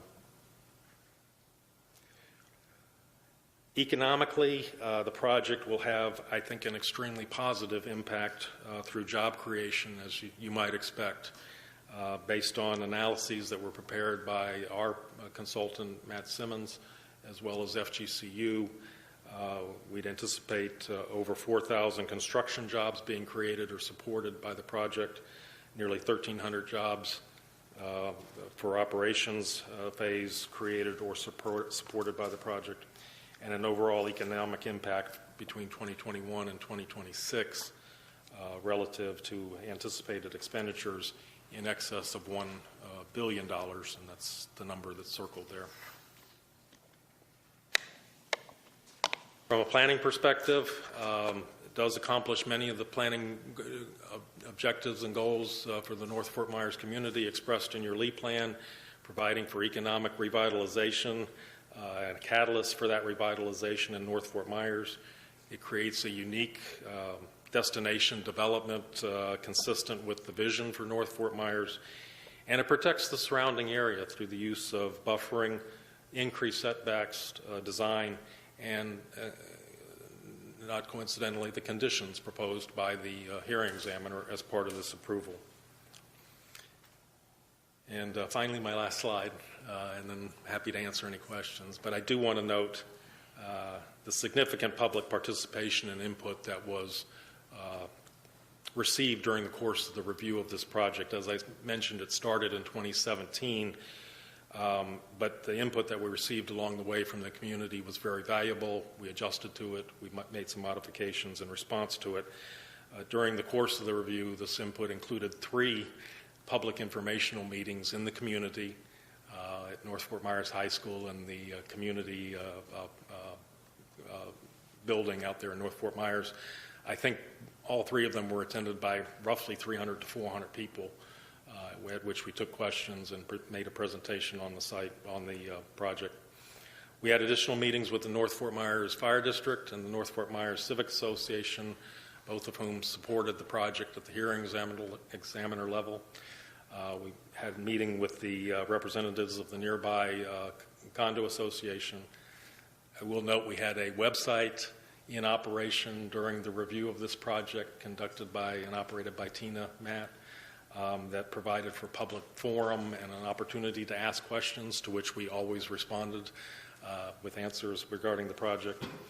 And as a result, we had 24 participants at the hearing examiner hearing when we went to the hearing examiner a few months ago. I would say probably about 75% spoke in favor of the project.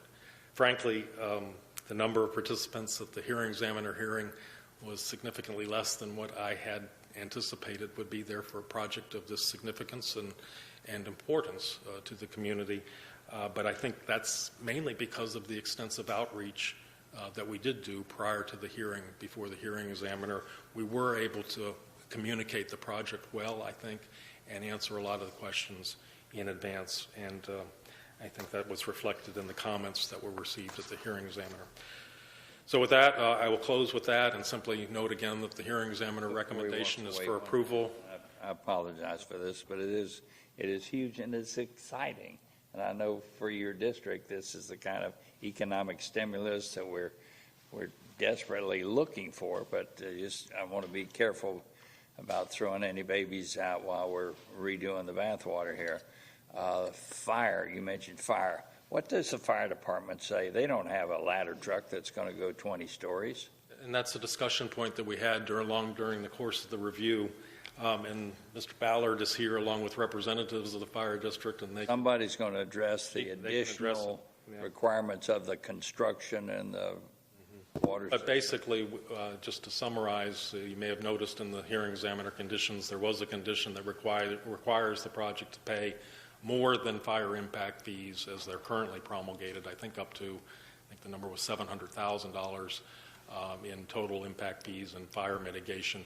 That was somebody nod their head that there are state requirements that will also come into play here on the heights of these buildings and There certainly building are. standards in order to accommodate water systems. And There certainly are, and I'm probably not the best one, and I rely on the fire district. no, you're just a lawyer. I know you're limited in your skills. But but there are fire flow requirements and sprinkler requirements, and all of the above. The additional funding was intended to provide a jump start on additional fire equipment for the district. So that was something we worked out directly with the district, and it's been incorporated into the hearing examiner's recommendation.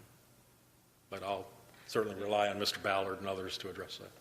Thank you. Any other questions from the applicant before we have public participation? Thank you. Great. Thank you, Russell. At this time, we have a long list. I will start calling public comments, and you have 3 minutes. The first speaker is Michelle Ayers, and after Michelle, Danny Ballard.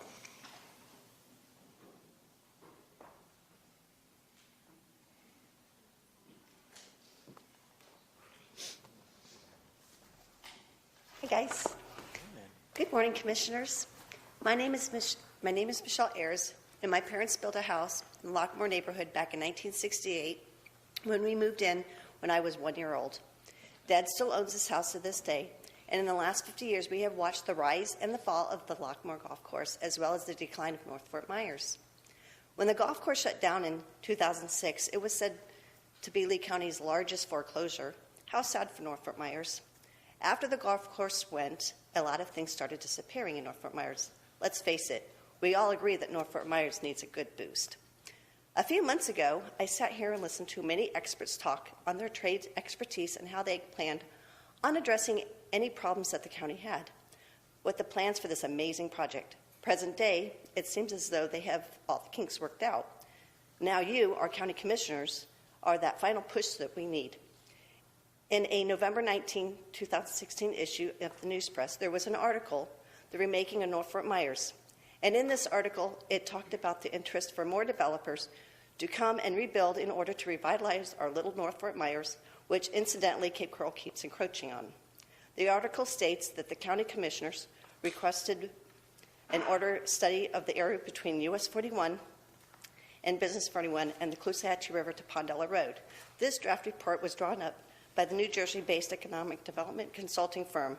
The report concluded that the future of North Fort Myers may lie in its transformation from a center of struggling shopping plazas and long-abandoned franchise stores in a downtown-style business center sprawling and decided white-collar population of millennial with money to spend on their lifestyles. As we all know, that the owner of this big slice of the property involved in that study isn't the least bit motivated to do anything to improve his property that we of North Fort Myers residents are forced to watch on a daily basis as the homeless community continue to occupy. In that same article, Brian Hammond, you were quoted saying, "I am on the limited government side of the spectrum. Government has a real role to build infrastructure and cut the red tape to create the right conditions so that the private enterprises would want to buy and invest in the area. It seems to me that this project is very similar to what the study was calling for. The right conditions are here. It's just what North Fort Myers needs to kickstart our economy. We need the rest of our county commissioners to cut the red tape and get this project moving forward so that the future of North Fort Myers is brighter and the spirit of North Fort Myers can carry on for those after us." Thank you. Thank you. Danny Ballard, followed by Deborah Ballard. Morning, Commissioners. I'm going to speak on wear two hats. I'm going to wear one as Vice President of the Civic Association. I'm going to wear another as a Fire Commissioner with North Fort Myers. And as you can see in the back of the room, we have our Fire Marshal, we have our Fire Chief, and we have our Assistant Chief. And I'm hoping if I go over on my 5 minutes, you'll give me a little more latitude. Into the fact, Mr. Mann, most of those buildings that we've talked about up and down the river, anywhere from 475 to 500 plus feet, the two buildings being proposed is about half of that height. So that there. Now, as far as the, in having meetings with Mr. Fullenkamp, the developer, and our attorney at North Fort Myers Fire, we came up and he agreed to give us accelerated impact fees, give us impact fees up front, not wait till the project was done so we could purchase a additional engine. He also then agreed to give us about 3/4 of what it would cost to buy a ladder truck, which if you approve today, the chief and our staff at North will be immediately starting that process of getting that additional equipment.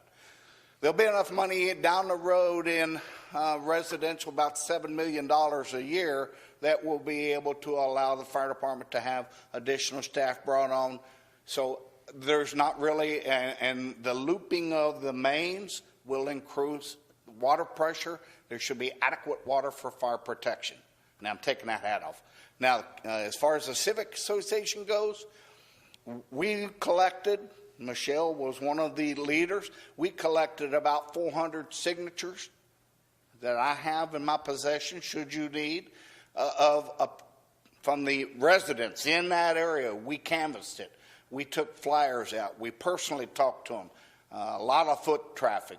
And that was all 99.9% approval. I think that's part of why, like Mr. Schrupp said, with other meetings, there wasn't that big influx of yes or no's at the hearing examiner. I know for a fact that this could be a gem for North-Fort Myers.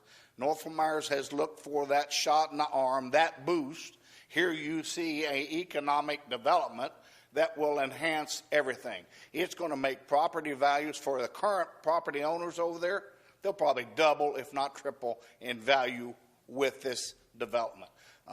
Brian, this is the gem you've been looking for. So, with that being said, you approve it, you're going to see everything develop over there. You'll see more businesses come in up and down Hancock Bridge. You'll see other areas that right now is not developed that can be developed. So I respectively urge you to approve this project. Thank you. Danny. Thank you. Next speaker is Deborah. And then after. No, I'm good. I was going to give him my 3 minutes. I'm good. Okay, thank you. Lenny Canova. Lenny. Kathy Colburn. And after Kathy, Frank Conti.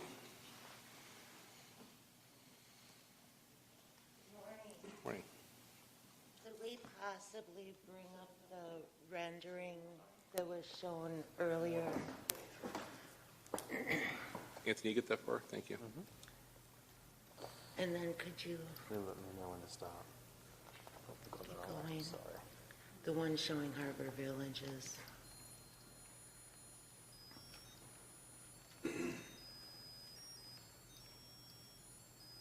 Yep, back. And then could you circle the Harbor Village for me? That encompass. Yes, thank you. You're welcome. Okay, thank you. Okay, go ahead and start the clock, please. Thank you. I'm Kathy Colburn. I live at 3920 Orange Grove Boulevard in North Fort Myers in the Harbor Villages complex, the complex that is circled here. And I have a few sentiments I need to share. When all the trees are cut down, all the wildlife is dead and gone, all the waters are poisoned, and all the air is unsafe to breathe, only then will we discover we cannot eat money. And money is what Paradise Isle is all about. Money for the state and county, and money for Dennis Fullenkamp with no respect or regard for the health and safety of the residents of Waterway Estates and surrounding neighborhoods. Paradise Isle touts a life imagined, but most Waterway Estate residents are currently living the life they imagined and don't want to see our paradise preserved. I'm sorry for the interruption, but would it be too much to ask for you to take your mask off while you're presenting? I simply can't understand some of your words. I'm sorry. Thank you. Thank you very much. Appreciate you wearing your mask today. Thank you. Thank you. So Paradise Isle touts a life imagined, but most Waterway residents are currently living the life they imagined and don't want to see our paradise preserved neighborhoods destroyed by careless transients. We choose to live there for the lack of all forms of pollution and crime that Paradise Isle will surely bring. After more than a 5-year search for my forever home, I finally found my condo in Harbor Villages in March of 2015. I was drawn to harbor villages and waterway estates for the natural beauty due to the lack of high-rises along the shoreline and unobstructed sunset views. It was hard for me to comprehend how blessed I was to find a home in such a safe and serene setting. When I read the article in the news press that Dennis Fullenkamp purchased Paradise Preserve 7 months later on October 26th, I was deeply saddened, yet encouraged to learn he planned to do nothing more than add equestrian trails and enhance the marina. One doesn't reach my age without learning promises made are seldom kept. I've attended nearly all the meetings, and with each meeting I've become less impressed. I'm a lifelong bird watcher and nature enthusiast, so you can only imagine what a thrill it was for me to witness a pair of flamingos on the far side of Lockmore Pond from my lanai the early morning of January 20th, 2016. Flamingos were hunted out of existence in Florida in the 1800s, so I assumed they had escaped captivity. About 9 a.m. that same morning, the chainsaws started up at Paradise Preserve, and they flew off. Kathy, your 3 minutes is up. I'm sorry. We allow everybody 3 minutes to be fair to everybody. Oh, I didn't realize. No exceptions. No, because we be fair to everybody. Everybody has to have the same amount of time to be fair. Oh, gosh. We heard your first part of your message, though, and we understand we live, and we heard the message, though. Thank you. Next speaker is Frank Conti. Doug Daly. After Doug, Tim Ennis. Good morning, Commissioners. Thank you for your time. For the record, Doug Daly, President of the North Fort Myers Civic Association. Today could become a historic day in North Fort Myers. I am a 50-year-plus resident of North Fort Myers. I'm very familiar with the Lockmore area. My father was the supervisor of Michigan Homes Trim back years ago, and I grew up in that area, building and helping building the homes and things, the pristine homes that were in that area. I remember it well, back in the days of Lockmore Golf Course when it was the pristine area of North Fort Myers. Paradise Isle can again make that community the pristine area it once was to Lee County. As we discussed here and has been brought up by Ms. Ayers and by Commissioner Ballard, that this is an impact changer for North Fort Myers. We have looked for many years for North Fort Myers for a vehicle to lead us to a more economic area in North Fort Myers. This is that vehicle. Paradise Isle can bring that to North Fort Myers. Everything has been said about this. All I have to say is, being from this area and living right down the street from this area, I look forward to it. This is something that is well needed for our area, not only for North Fort Myers, but for Lee County as well. So, Commissioners, thank you for your time. We appreciate it, and we hope you see that this is a gem for North Fort Myers. Thank you very much. Thank you. Next speaker is Tim Ennis. Tim. Terry Howell. Terry. Janet Harnett.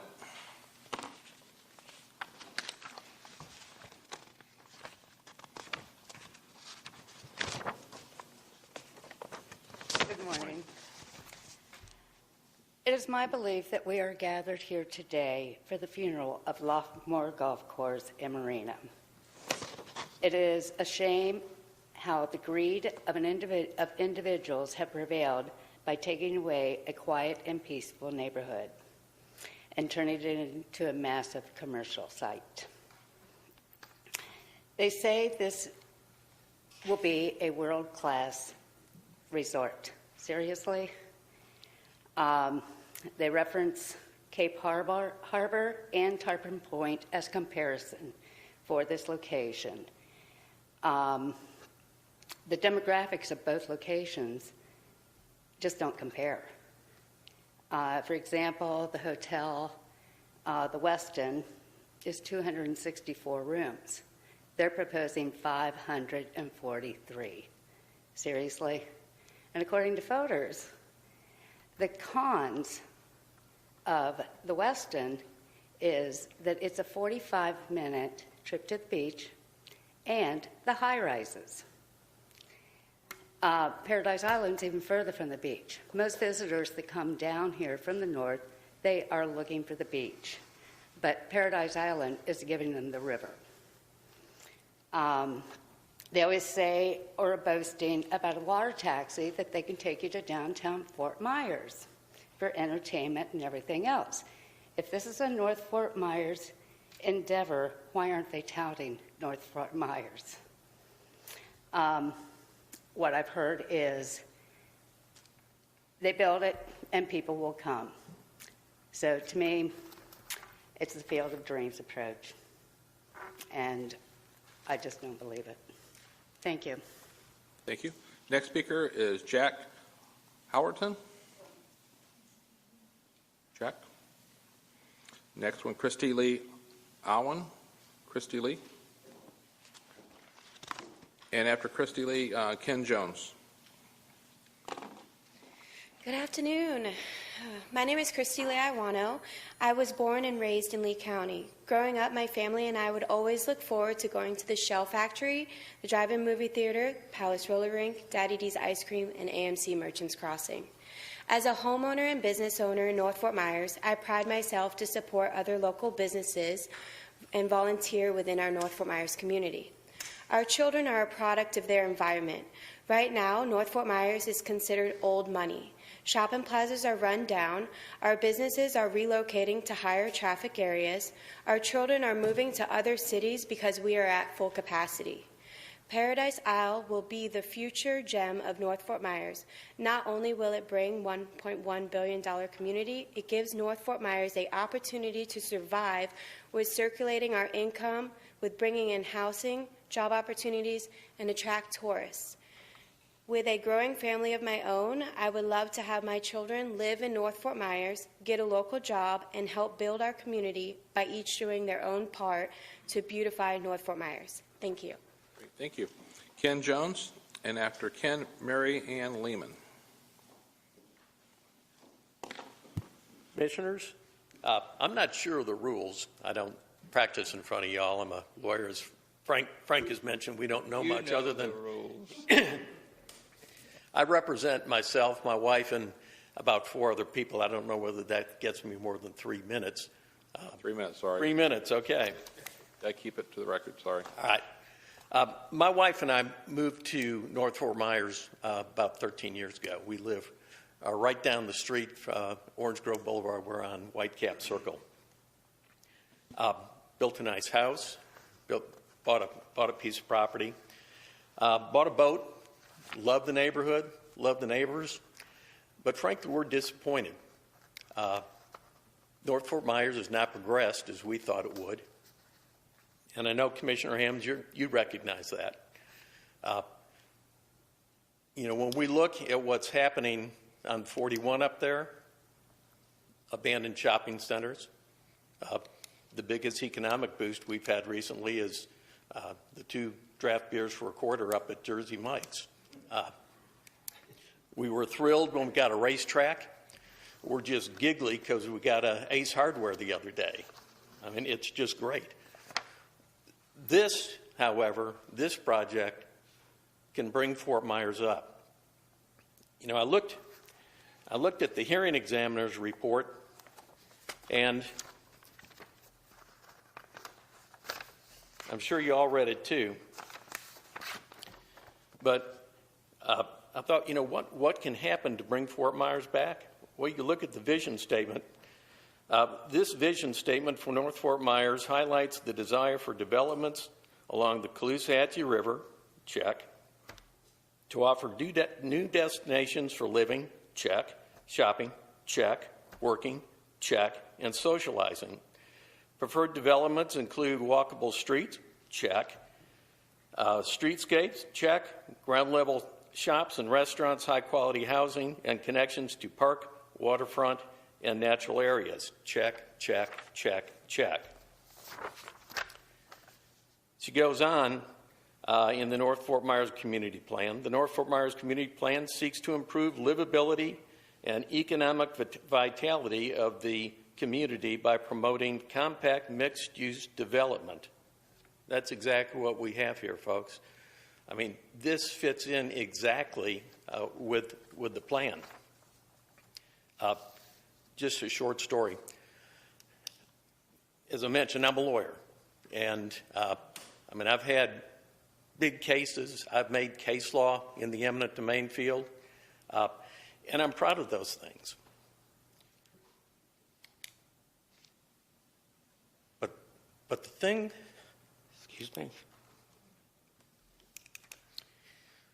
the thing I'm most proud of was serving on the development of the Downtown Redevelopment Agency back in the late 80s. When I got on the board, downtown, we were looking at bringing retail in.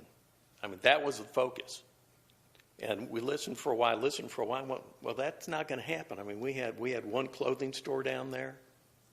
And your time's up. I need you to wrap it up. I'm sorry. Okay. My point is, we changed it. We said, we're going to go towards an entertainment district, and you can see what's happened. I go down there now, I'm awfully proud of it. You have that opportunity. You can be proud of what happens in North Fort Myers now, and it comes down to the approval of this project. Thank you, sir. Next speaker is Mary Ann Lehman. And after Mary Ann Lehman, Joanne McCormick.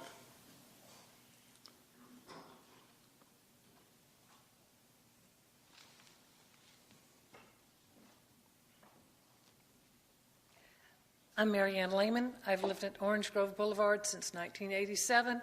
I love it there. I really feel like the dog and pony shows are about to be over. I started with the estuary, Paradise Preserves. I've made my way to the courthouse. I've taken petitions around. I really think that we do need a development. But I think that this that's planned is way too big. It is at a dead-end street. I've gotten inconsistent answers about whether or not the main entrance will be on 24th or on Orange Grove Boulevard, which is where I live. But at the far end of Orange Grove, it's a two-lane road. There's not even a stripe down the middle, much less a shoulder or a sidewalk. So where are these people going to go? I think maybe they all need green vests so they won't get run over. Because you cannot tell me that based on their own traffic study that has a minimum of 14,678 trips daily, that won't impact on Orange Grove Boulevard. I can't believe that. Just because you write it down and you tell me it won't impact on the Orange Grove doesn't make it so.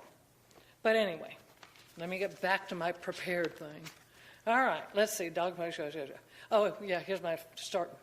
Money and greed have indeed prevailed. At its onset, I naively believed that this would be a somewhat impartial review of the facts. Not so. Redevelopment? There are no residences at that end of Orange Grove Boulevard except the condominium. There was a golf course. There's nothing to redevelop except the golf course and the marina. Right now, they're talking about 1,200 units. Now, unless everybody's in timeout or they're monks, 1,200 units means more than one occupant, more than one vehicle. Yeah, that's a mess of people at the end of a dead-end street. Traffic study, over 14,000 round trip daily. That's not going to have an impact on our road. Of course it will. The water, the sewer, it is a dead-end street. All the sewers, everything was built in 1975 to 1977.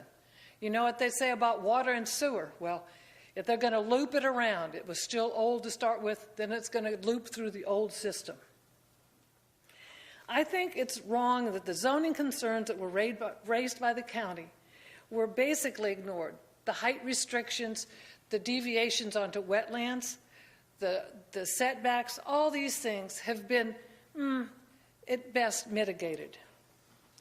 More importantly, I think it's a real crime that the commercial properties on Highway 41 right there by Arby's, right there by Old Weaver's Corners, pick a place, that those places haven't been revitalized. That's where the commercial property is. That's on the river. That's across the street from the river district. So why aren't those being utilized? Thank you for listening. Please think about making it not quite so big, but I think I've wasted my time again. Thanks, guys. Time's never wasted, but thank you for your comments. Joanne McCormick. Robert McCormick.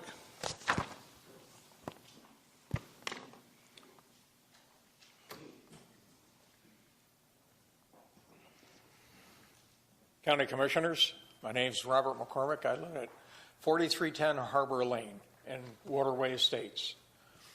And I realize that there's going to be a little confusion at first here and there between traffic, whatever. But this really is a gem for Fort Myers. Not only Fort Myers, for all of Lee County. The tax revenue that'll bring it in, other businesses that will flourish. We've got some real bad spots. That's just like coming over the bridge right over by Perkins, all that whole area. Somebody is going to buy that up, I hope, and do something with it. This is just, I can't believe, I've lived here for 26 years, and I've watched things progress in different areas, and I really think that this is an eye-opener. I really do. And I want it 100%. I guess you can understand that. My wife would be here with me, but she had to stay home. Her mother is 98 years old and fell down yesterday, so somebody's got to be with her. But other than that, I know a lot of our neighbors are really for it. Yes, we'll have little bubbles here and there. There always is.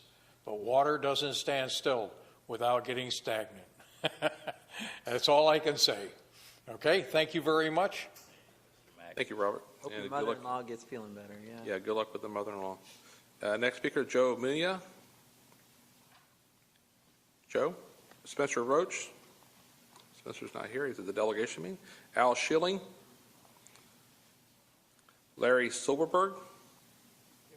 Thank you, Larry. And next is Jack Strums. Thank you for this opportunity to speak in front of the County Commission.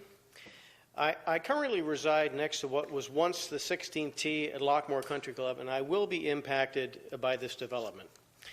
To provide some context for this proposed development, it is necessary to briefly review the history of the Lockmore and Waterway Estates neighborhoods. The construction of El Rio Country Club in the early 60s and Lockmore in 1972 were the fuel for the development of these neighborhoods. The nice homes and attendant infrastructure would not exist without these previous developments.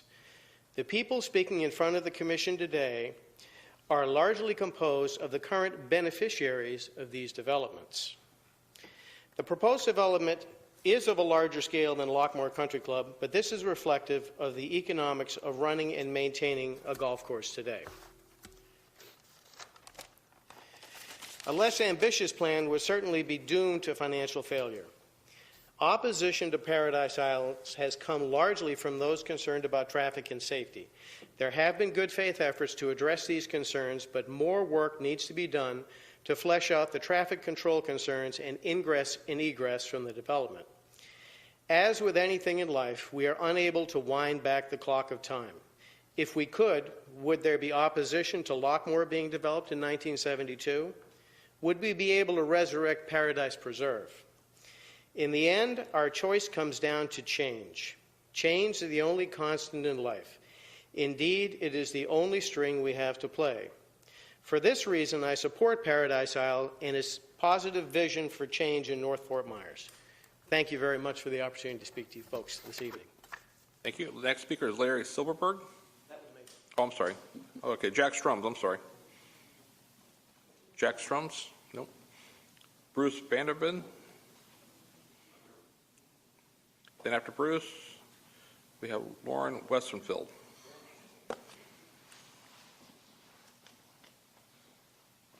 Good morning, Commissioners. I thank you for letting us talk. I do know everything everybody said. You know, it's time we grow North Fort Myers. It's time. I've been down here since 1990, and it hasn't grown. I mean, businesses are leaving. Hancock Square is a disaster. I mean, people come down from the north, and first thing they come through is they come through North Fort Myers. What do they got to look forward? I apologize. We just need to put this thing forward. It's going to create a lot of jobs, money, and that's what this county needs. Thank you. Thank you. And Lauren Westenfield. Lisa Yatter. Lisa? That's the last participant of record I have on the list. We'll come back to the board for any questions for staff or the applicant. Would the applicant like to address the board again? Russell?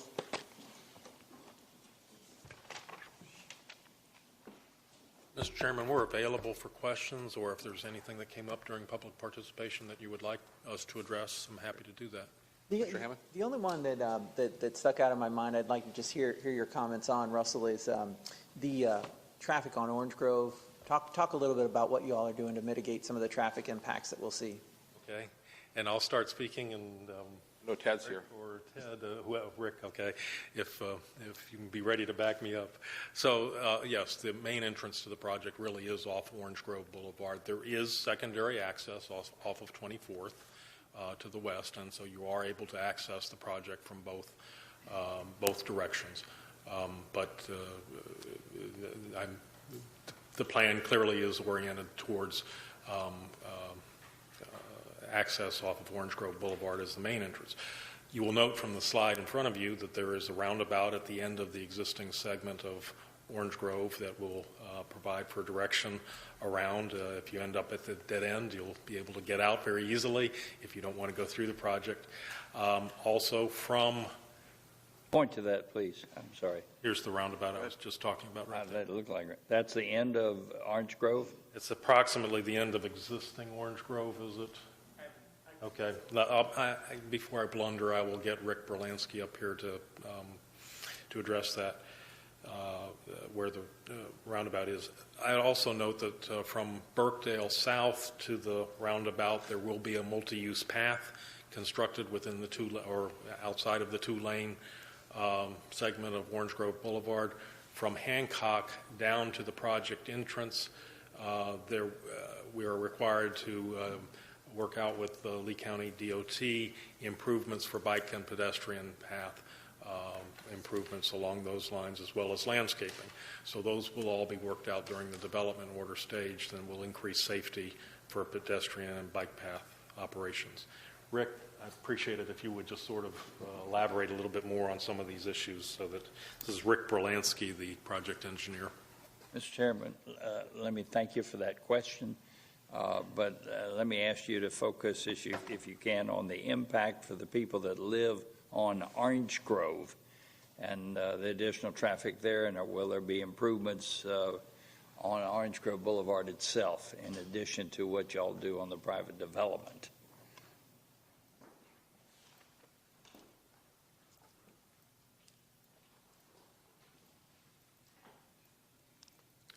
At one time, I used to use a figure of 8 or 9 trips per day, which is generated by a single unit. So if there's 1,200 additional units here, we're talking about 12,000 trips per day. And if I lived on Orange Grove, I'd want to know that that was taken into consideration.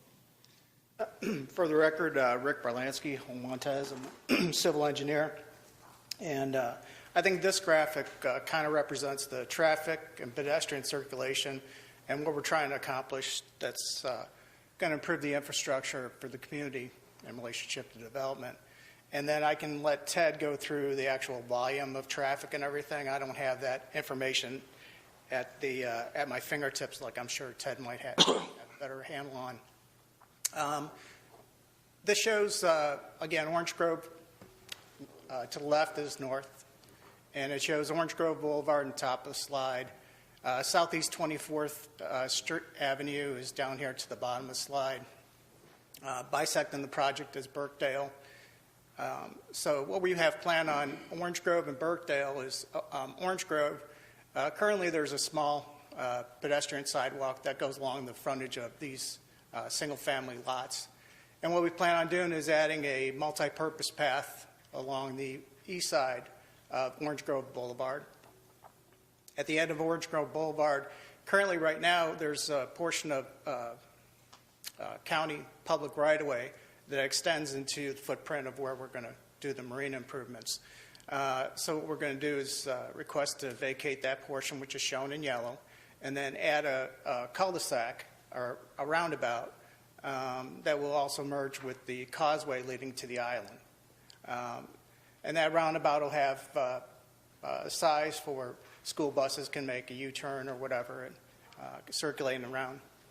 And then we're planning to extend the sidewalk as well along the west side into the roundabout, and then that causeway would have pedestrian, bicycle, and vehicle access to the island and all of our commercial uses that we have planned for the island.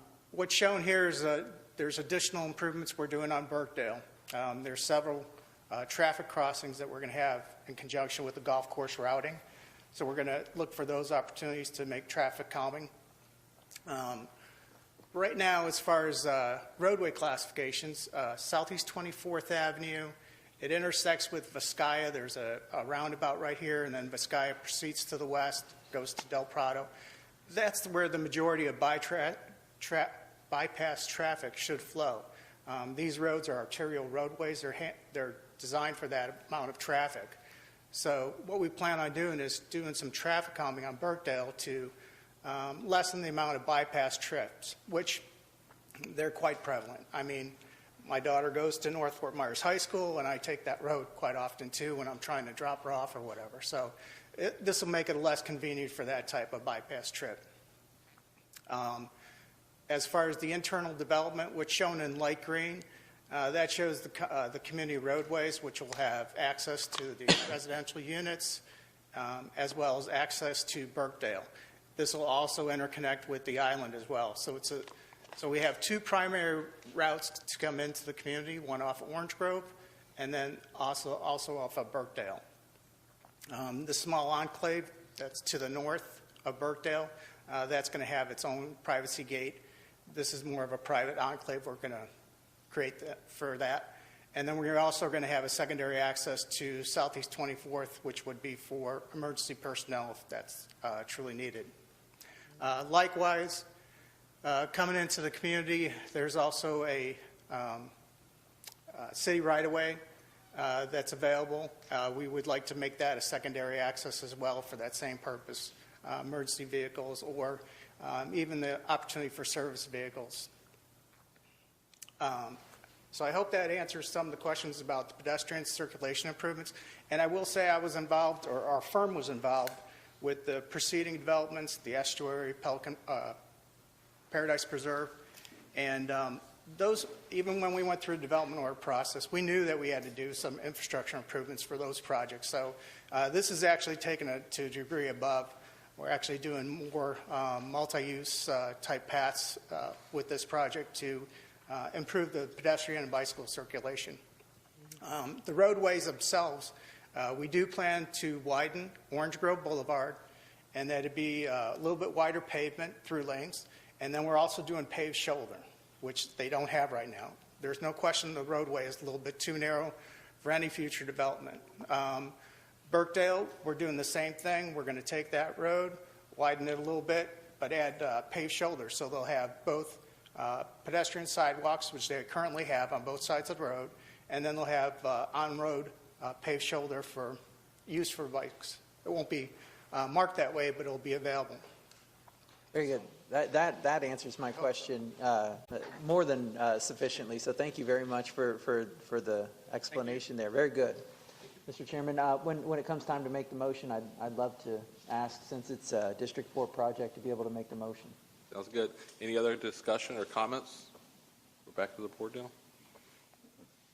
All right. If it's time, then, Mr. Chairman, I will gladly make a motion for approval of the hearing examiner recommendations with the conditions she set forth. And if I may elaborate just for a moment, Representative Roach was unable to come and speak today because he's chairing the Lee County Legislative Delegation hearing at Florida Southwestern. But Representative Roach is known for giving a speech wherever he goes about how his district is the only one without a Starbucks, in all of the state of Florida.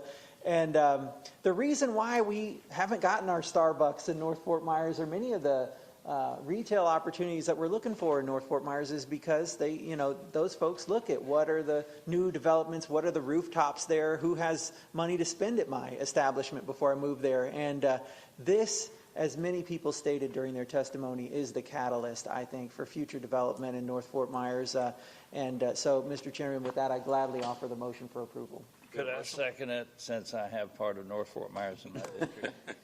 There you go. Thank you. Those coming. You've taken Commissioner Manning's spot really good there, Commissioner Mann. I'll like to offer my comments on the motion and the second. My questions today have related to infrastructure and just to assure myself that the roads, the water, the sewers, the things necessary to make something like this work are well under consideration. And I'm certain that you wouldn't have brought this to us if that not. I see the high-paid staff out there and consultants, so I'm very satisfied with the answers I've gotten today. I would like, as some of the residents there probably, and I love do your lights light up on your hairpiece? They were beautiful. I understand your concern as a resident there. 65 years ago, I rode horses from Gerald Moody's farm, and we rounded up cows where all these buildings are today and more being considered. I'm a little like the Calusa Indians. I was not really wild when the Spaniards got here, and that growth, it's just transformed the area. But it is what it is today, and it is stressed today. And this economic impact is something that we've been talking about and dreaming about and scheming about, but it takes a partnership with the private sector who are willing to reach in their deep pockets and put some money out, or it's never going to happen. We've done what we could in zoning and incentives and that sort of thing, but this project is virtually a godsend, and I'm happy for you, Mr. Regent Chairman, for all the energy that you put forward to this. And I think this is going to really be a day to remember for North Fort Myers, not too distant future. Mr. Zelli? Just a couple comments. I've lived in Florida for close to 25 years, Southwest Florida for only 8. So I appreciate the historical perspective that many of the residents bring to how this area is developed and some of the comments we have from our commission here. What I do know is that there are projects that come along, and I've lived from the West Coast, Midwest, to the East Coast, that are game changers. Things that, instead of growing organically, come in and basically change the landscape. And I think this is one of those projects, especially for an area that we've talked about so much. So I'm fully behind it. And the other thing that I like is it consolidates development, through residences, commercial, potentially office space. And that always creates a neighborhood, no matter the size of the development. The other thing is it confines traffic many times to the development itself, so it alleviates, in part, the traffic. So well planned, well executed. So my comments. Thank you. I just want to say thank you, everybody, for being involved. The Civic Association, the fire department didn't speak today, but the fire department, thanks for being here this morning, participating in this process. And I just want to say commend the staff of the applicant and their PR team for doing such a great outreach marketing to get the community involved. You get the community involved. We don't usually see this throughout Lee County, so it's great to see such a positive reception. I know it's going to impact people differently. I had concerns about the traffic. I think hopefully that this will help a lot with the traffic in the whole area, the whole region.